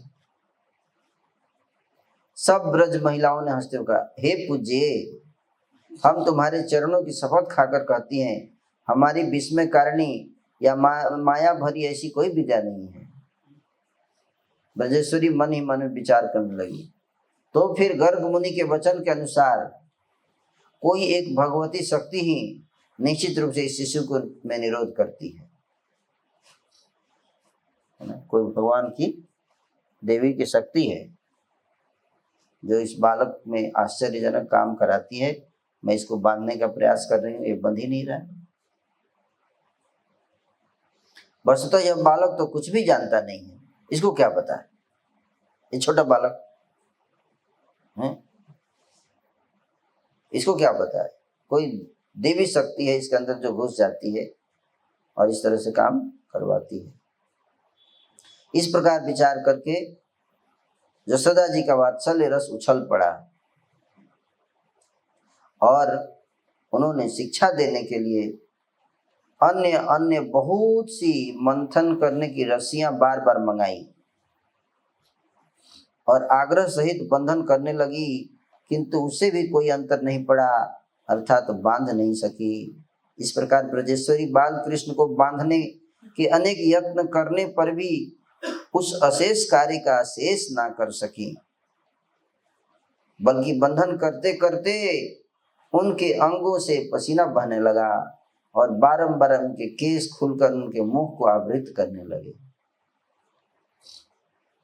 जब तक यदुवंशजात श्री कृष्ण हठ करने में प्रयत्नशील रहे, तब तक माता का यत्न भी ग्रह में अविष्ट व्यक्ति की भांति विफल होता रहा। श्री कृष्ण के मन में जननी की व्याकुलता व्याप्त होते ही उन्हें पहली 2 डोरियों के ही जोड़ने मात्र से वे बंध गए। बाद में कृष्ण ने देखा कि मेरी जननी जो है व्याकुल हो गई है, भगवान ने समझ लिया मन में, 2 डोरियों से ही बंध गए। वैसे तो बाद में बहुत जोड़ा फिर भी नहीं बंध रहे थे, लेकिन लास्ट में फिर वो 2 डोरी जो पहली डोरी थी ओरिजिनल, उसी से बंध गए और अन्य अन्य समस्त रस्सियां वृथा दिखने लगी। मेरा मतलब कि इतना प्रयास कर रहा था मैं, भगवान को अगर हम प्रसन्न करने ले तो बहुत आसानी से बांध सकते हैं, और अगर नहीं प्रसन्न कर पाए तो कितना भी एफर्ट करो वो वृथा ही रहेगा, उनका कुछ प्रयोजन ही ना रहा। उस समय श्री कृष्ण की लीला कारिणी जोग माया नामिनी शक्ति, जोग माया नाम की शक्ति ने श्री कृष्ण की इच्छा के अनुसार बंधन कार्य को निष्पन्न करते हुए माता को ऐसे भ्रम में डाल दिया कि वह जानने लगी कि मैंने इसे बांध दिया है। पहले उस समय भी बंधे नहीं थे, लेकिन योग माया ने उनको ऐसे भ्रम में डाल दिया कि उनको लग रहा था कि उन्होंने बांध दिया है भगवान को, है ना, योग माया के प्रभाव से। मैंने इसे बांध दिया है। श्री कृष्ण के बंध जाने पर उस बंधन रज्जु से एक लंबी रस्सी जोड़कर माता ने उखल से उसे बांध दिया।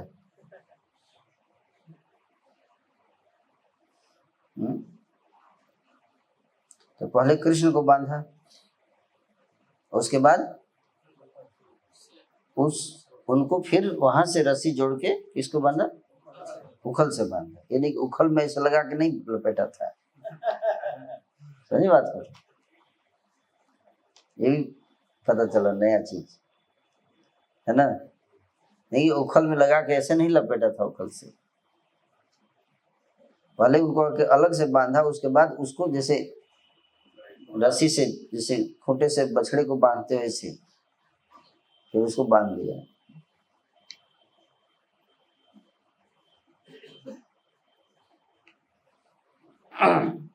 इस प्रकार श्री कृष्ण को बांधकर जननी यशोदा शिक्षा देती हुई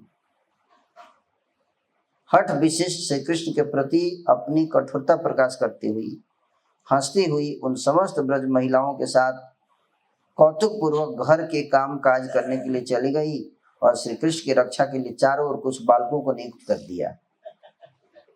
कुछ बालकों के अपॉइंटमेंट किया गया, वहां जॉब पे लगाया गया छोटे छोटे बालकों को कि इसको देखते रहना रक्षा के लिए।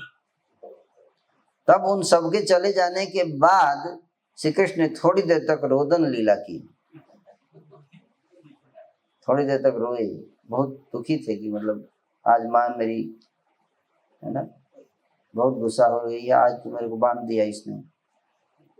फिर आंगन में उखल को घसीट के कर ले जाने के लिए प्रसन्नतापूर्वक बंधे हुए होने पर भी उन्होंने बालकों में चंचलता जनित श्रद्धा वर्धित की। अर्थात मैं यदि उखल को घसीट कर सहसा चलने लगूं तो कहीं ये सब कोलाहल ना कर दे और माता को बुलाने न लग जाए, यह सोचकर श्री कृष्ण उनकी चंचलता के प्रति रुचि उत्पन्न कर दिए। श्री कृष्ण ने उनके साथ हंसते हंसते खेलते खेलते अति धीरे धीरे उखल को घसीटना आरंभ किया, क्योंकि अचानक से घसीटेंगे तो वो हल्ला कर देगा। एंगेज किया अपने साथ खेलने में हंसने में। जब वो लोग बिजी हो गए तो खेल खेल में ही धीरे धीरे घसीट रहे थे। थोड़ा घसीट के तो फिर थोड़ा खेले, फिर थोड़ा घसीट लिए, फिर थोड़ा खेले। उनको पता नहीं चल रहा था कि घसीट रहा है। मैंने तो बोलता घसीटना है, लेकिन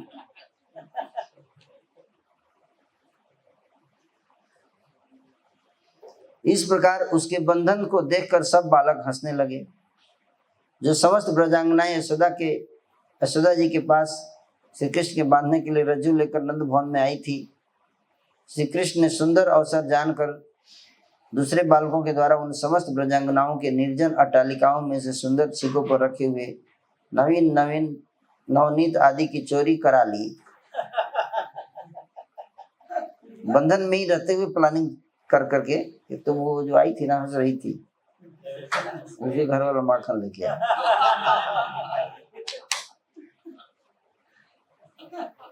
और फिर उसको खा के फिर दूसरे को बोले तू वो माता जी है ना उसके घर का माता। किंतु उखल को आकर्षण करने में आनंदप्रद लीला का आस्वादन करने के लिए उन्होंने न तो हाथ से न और किसी वस्तु से उस बंधन को खोलने की इच्छा प्रकट की।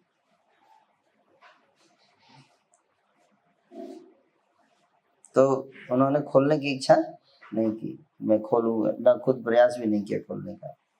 तब पूर्व द्वार के सामने खड़े हुए यमलार्जुन नाम के 2 वृक्ष उनको दिखाई पड़े, जो पूर्व द्वार के सामने बाहर आंगन की तरफ थे, जो वायु के वेग द्वारा मानो नाच रहे थे। हवा बहुत तेज चल रही थी, हिल रहे थे वृक्ष।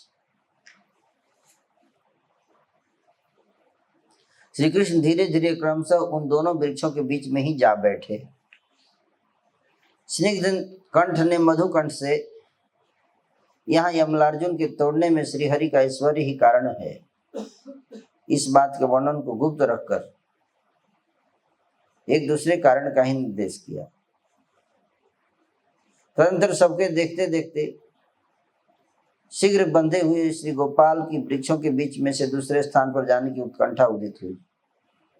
तब वे दोनों वृक्षों के बीच में ही होकर निकल गए, किंतु पथ संकुचित होने के कारण नीचे पड़ा हुआ उखल उनमें अटक गया। तब श्री कृष्ण ने स्पष्ट रूप से रस्सी को तोड़ने की इच्छा से उखल को खींचा। बोले यही टाइम है, रस्सी को तोड़ देता हूँ खींच के। तो उद्देश्य था उनका रस्सी को तोड़ना, उखल को खींचा, क्योंकि पेड़ तो टूटने, इतना विशाल पेड़ कैसे टूटेगा इतनी पतली रस्सी से, वो भी रेशम की डोरी थी। रस्सी से कैसे पेड़ टूटेगा? टूटेगा नहीं। वहां उखल खींचने पर क्या हुआ जानना चाहते हैं? दोनों वृक्षों में से अति भीषण कट कट शब्द हुआ और वे दोनों वृक्ष झट से दोनों दिशाओं में गिर गए। उस शब्द को सुनकर ब्रजवासियों के कान बहिर व्यक्तियों की अपेक्षा भी अधिक मुग्ध भाव को प्राप्त हो गए और वे अधीर हो उठे। सब इतना जोर से आवाज हुआ, बम ब्लास्ट जैसा। यहाँ यह बड़ा आश्चर्य है कि वहां ब्रज से भी अति कठिन अर्जुन के वे दोनों वृक्ष टूट पड़े, वज्र से भी अति कठिन, किंतु माता का वह वात्सल्य जनित रज्जु बंधन ना टूटा।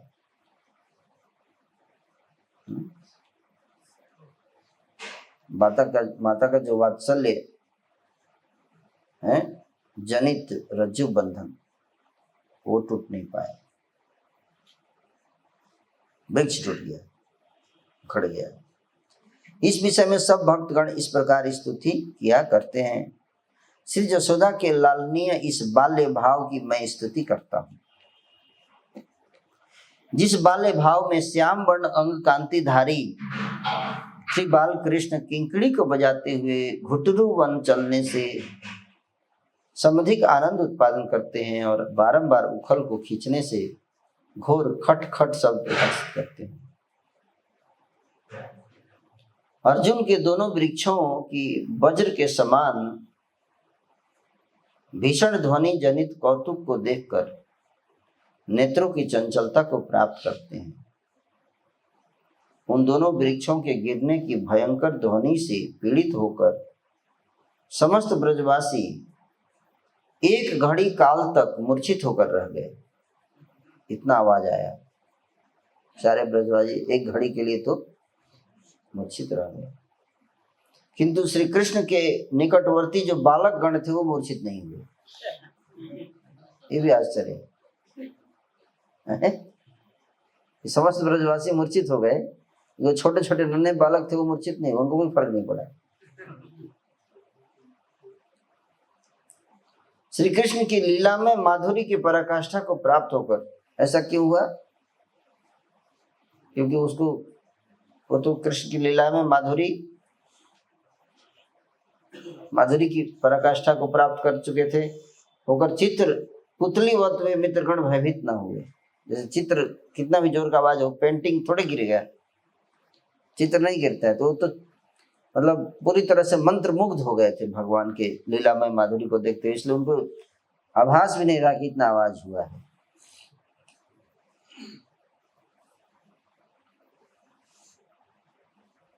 दूर से उस भयानक प्रचंड शब्द को सुनकर श्री ब्रजराज आदि समस्त गोपगण तर्क करते करते उस स्थान पर पहुंचे और भयभीत एवं शंका युक्त होकर कहने लगे, अंधेरी नहीं है,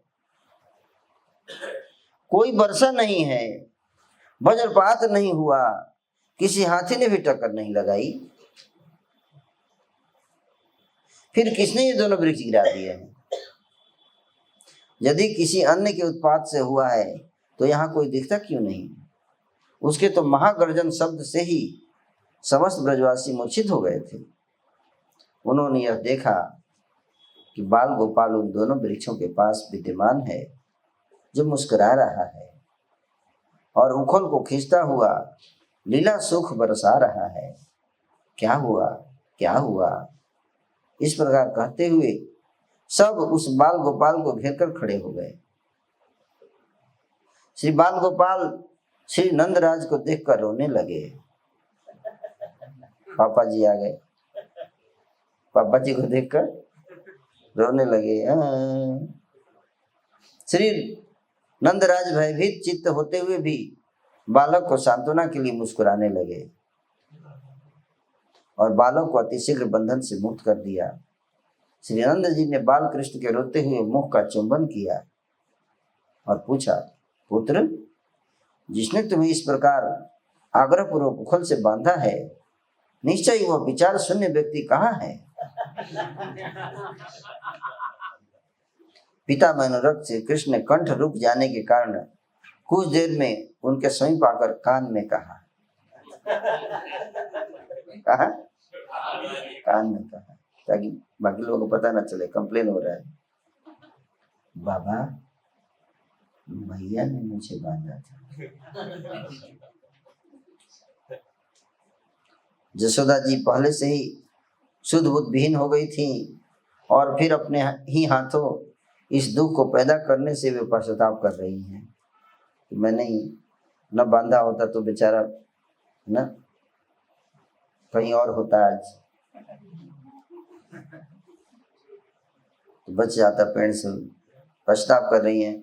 यह बात श्री नंद महाराज जान गए। अंततः सहसा एकांत में भी उनको कुछ कहने की इच्छा नंद महाराज की ना हुई।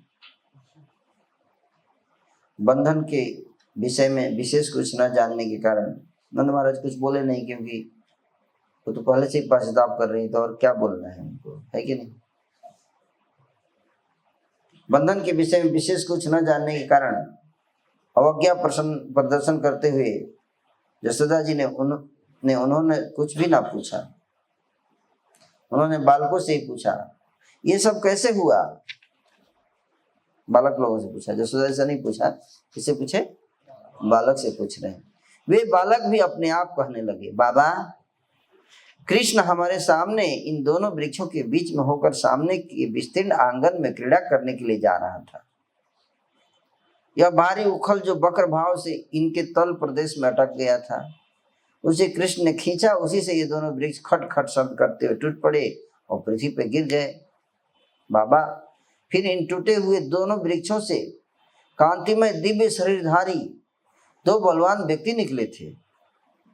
वे सोने के मुकुट, कुंडल आदि विभूषण धारण कर रहे थे। बाबा, उन्होंने चारों ओर घूमकर कृष्ण को प्रणाम किया और इस कृष्ण को कुछ कहकर संतुष्ट किया। फिर वे दोनों दिव्य पुरुष उत्तर दिशा की ओर चले गए हैं। बालकों के ये वाक्य सुनकर ये बालक तो प्रलाप करते हैं।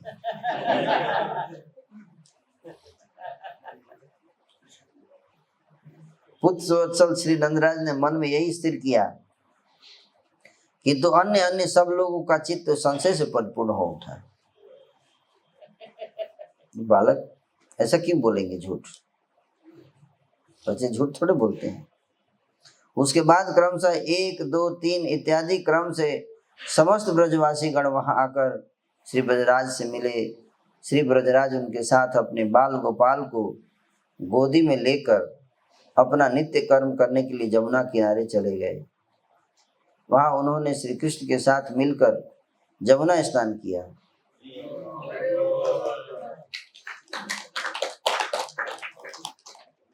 एवं वहां ही ब्राह्मणों द्वारा स्वस्ति वाचन आदि कराकर समस्त महादान की वस्तुओं का दान किया। तत्पश्चात घर में आकर दोपहर के भोजन के लिए विराजमान हुए, लंच। किंतु ब्रजराज पत्नी यशोदा पुत्र को बांध देने के कारण बहुत दुखित एवं लज्जित होने के कारण आग्रह पूर्वक घर से बाहर न आई और घर में आई हुई ब्रजांगनाओं से भी बोली चाली नहीं। फिर सबके चले जाने पर श्री रोहिणी जी ने कार्य का समाधान करने की इच्छा से गौरव पात्री पाकशाला की अध्यक्षा परिचारिकाओं द्वारा परिवेशन कराया। श्री ब्रजराज ने श्री कृष्ण एवं श्री बलराम को साथ ले आकर उनके साथ स्निग्ध मृदु मधुर कोलाहल शब्दों से परिपूर्ण होकर एकांत में भोजन किया। उसके बाद मूर्तिमान परमानंद पूर्वक श्री कृष्ण व श्री बलराम के साथ 2 घड़ी उन्होंने विश्राम किया। फिर शयन आसन से सुखपूर्वक उठे और स्वस्थ चित्त हुए। गोवृंद के आने से सुंदर काल में गौशाला में आकर उन्होंने गोदोहन आदि कार्य भी संपन्न कराया। तत्पश्चात श्री नंद महाराज ने घर से अति स्वच्छ मिश्री मंगाई और उसके साथ धारोष्ण दूध स्तनपान के बदले में सुबल आदि समान अवस्था के बालकों के साथ श्री कृष्ण बलराम को पिलाया। आज तो स्तन से दूध नहीं मिला है तो गाय का दूध ही उसी में मिश्री मिलाकर पिला दिया। उसी दिन पत्तों के दोना बनाने की शिक्षा भी दी, टीचिंग किया कैसे पत्तों से दोना बनाया जाता है। कृष्ण बलराम को सिखाया नंद भगवान ने। फिर श्री नंद महाराज ने अटालिका पर विराजमान होकर दोनों बालकों के साथ सायंकालीन भोजन के लिए सुख समाज का अनुष्ठान किया, इवनिंग डिनर। वहां उनका अविच्छिन्न सुख कामना करने वाली अपने वंश की माणी के संपत्ति स्वरूप प्रामाणिक नारीगण श्री रोहिणी जी के साथ आकर निवेदन करने लगी, राजन, कृष्ण की मां ने आज भोजन नहीं किया है और वह किसी के साथ आज बोली भी नहीं है। उनके पीछे सबने ही भोजन आदि छोड़ रखा है। यशोदा जी ने सुबह से भोजन नहीं किया और बाकी लोगों ने भी इसके कारण भोजन नहीं किया। श्री ब्रजनाथ ने दुख एवं कुछ हंसते हुए कहा, हम क्या करें? क्रोध में भरी हुई अपने दोष को आप ही देखें। तब सब रमणियों ने अश्रुपूर्ण नेत्रों से कहा, हाय, वह तो अंदर बाहर अतिशय कोमल है, आपके इन वचनों से तो वह बहुत दुखी होगी। श्री ब्रजराज ने मन मुस्कुराते हुए श्री कृष्ण से पूछा, कृष्ण, तुम अपनी मैया के पास जाओगे? श्री कृष्ण ने कहा, ना ना बाबा, मैं नहीं जाऊंगा, मैं आपके साथ ही समय बिताऊंगा। तब ब्रजराज ने बड़े भाइयों की पत्नियों ने हंसकर कहा, कृष्ण, तुम स्तनपान किसका करोगे? पापा का?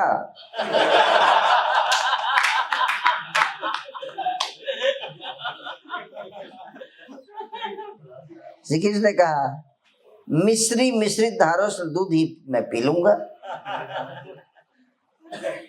सबने कहा खेलोगे किसके साथ? श्री कृष्ण ने कहा पिताजी के साथ, और भैया को भी साथ ले लूंगा। श्री ब्रजराज ने कहा तुम बलराम के मैया रोहिणी के साथ क्यों नहीं जाते हो? श्री कृष्ण ने क्रोधित को रोते हुए कहा ये मुझको परित्याग करके चली गई थी, इसलिए इनसे भी गुस्सा हूं आज मैं। यह सुनकर रोहिणी रोकर कोमल स्वर में कहने लगी कृष्ण तुम ऐसी निठुराई क्यों ठान रहे हो? तुम्हारी मैया अत्यंत दुखी हो रही है। श्री कृष्ण अनसुनी करके अश्रुपूर्ण नेत्रों से, आंखों में आंसू आ गए भगवान के, है ना, अश्रुपूर्ण नेत्रों से पिताजी के मुख पर देखने लगे। तब श्री रोहिणी जी ने बलराम को इशारा दिया कि तुम कृष्ण का हाथ पकड़कर ले जाओ। श्री बलराम ने जाकर श्री कृष्ण का हाथ पकड़ा, किंतु उनका हाथ छुड़ाकर भागते हुए श्री नंद महाराज की गोदी में जाके बैठ गए और फिर अपनी दोनों भुजाओं द्वारा पिताजी के कंठ को धारण पूर्वक, है ना, दोनों भुजाओं से कंठ मतलब गला से पकड़ के अश्रुपूर्ण नेत्रों से उनको देखकर उन्हें भी अत्यंत अधीर कर दिया। रोने लगे भगवान। तो नंद बाबा भी, किंतु श्री ब्रजराज माता के ऊपर श्री कृष्ण के आंतरिक स्नेह को जानते थे, तथापि उसे प्रकाशित करने के लिए उन्होंने मानो मारने के लिए अपने दोनों हाथ उठाते हुए कहा कृष्ण यदि तुम कहो तो आज मैं उसको, तुम्हारी मैया को अच्छी तरह पीट दूं।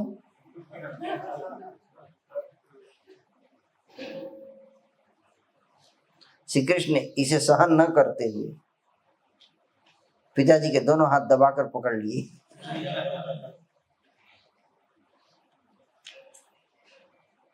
तदनंतर ब्रजराज ने फिर हास्य करते हुए अपने स्वतः सिद्ध वात्सल्य भाव में समधिक दया प्रकाश करके एवं कृष्ण जननी के भी हृदय के भावों को जानकर कहा कृष्ण यदि तुम्हारी माता ऐसी हो जाए, अर्थात मृत्यु को प्राप्त हो जाए, तो तू क्या करोगे?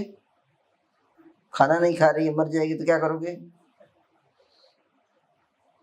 इस प्रकार अन्न धातु का जीवन अर्थ के विरुद्ध मृत्यु अर्थ यहाँ परिहास पूर्वक प्रयोग किया गया है। तब श्री कृष्ण बाल्य स्वभाववश निरंतर जननी के प्रति लालायित होकर अश्रुपूर्ण नेत्रों से, आंखों में नेत्र भरे हुए हैं, बोले कहाँ है मैया? है ना, मैया के पास जाऊंगा, तैयार हो गए जाने के लिए। ऐसा कहते हुए संकित भाव से रोहिणी जी की गोदी में चले आए। तब सब हाथ से कोलाहल करने लगे और परम सुख प्रदायिनी रोहिणी जी श्री कृष्ण को गोद में उठाकर ले आई। श्री कृष्ण घर में प्रवेश करते ही रोने लगे और रोते रोते माता यशोदा के गले से लिपट गए। श्री यशोदा जी ने भी अपने चिबुक श्री कृष्ण के सिर पर रख दिए और गैया की भांति प्रबल घर घर शब्द करके उच्च स्वर में रोने लगी। उनका हृदय द्रवित हो गया और उन्होंने समस्त परिवार के व्यक्तियों को भी रुला दिया। तब उन समस्त ब्रजांगनाओं के बहुत प्रकार के सांत्वनाप्रद वाक्यों से वे शांत हुई। फिर थोड़ी मुख कांति बढ़कर कल्याणी यशोदा जी का मुख श्रीयुक्त एवं सौष्ठव पूर्ण हुआ एवं उन्होंने स्तन्य दुख से श्री कृष्ण को संतुष्ट किया। उसके बाद श्री बलराम एवं श्री कृष्ण को लेकर उन परम हितैषिणी रमणियों के साथ यशोदा जी ने भोजन किया। उस दिन से 3 दिन तक श्री यशोदा जी संकुचित होकर श्री ब्रजराज के सामने नहीं आई, किंतु चौथे दिन पिता आज्ञाकारी बाल गोपाल ने ही यशोदा जी का आंचल पकड़कर उन्हें पिताजी के पास ले गए। उसी दिन से ब्रजवधूगण परिहास एवं आनंद के साथ श्री कृष्ण को दामोदर कहकर बुलाती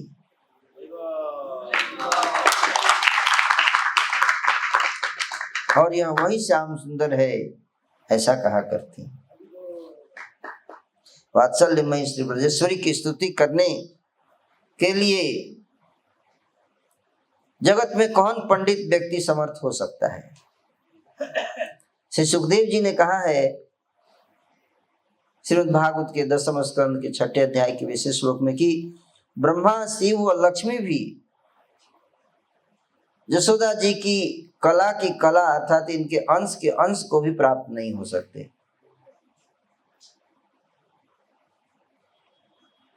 सुखदेव जी ने उनका गुण कीर्तन किया, वह कीर्ति रूपी नगाड़े का शब्द सुख्याति के साथ त्रिभुवन में अभी तक गूंज रहा है।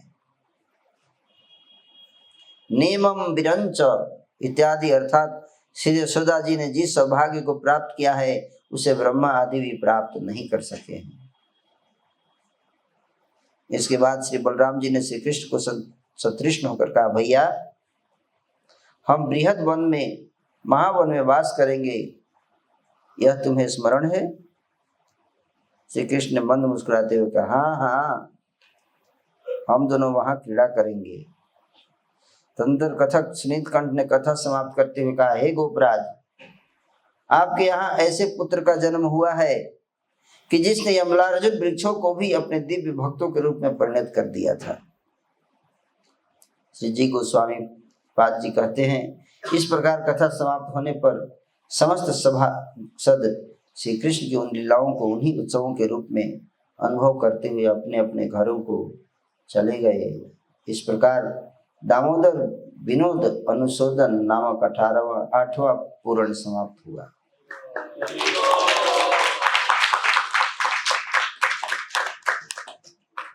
क्या समय हो गया? 8 हो गया, टाइम अप। हरे कृष्णा।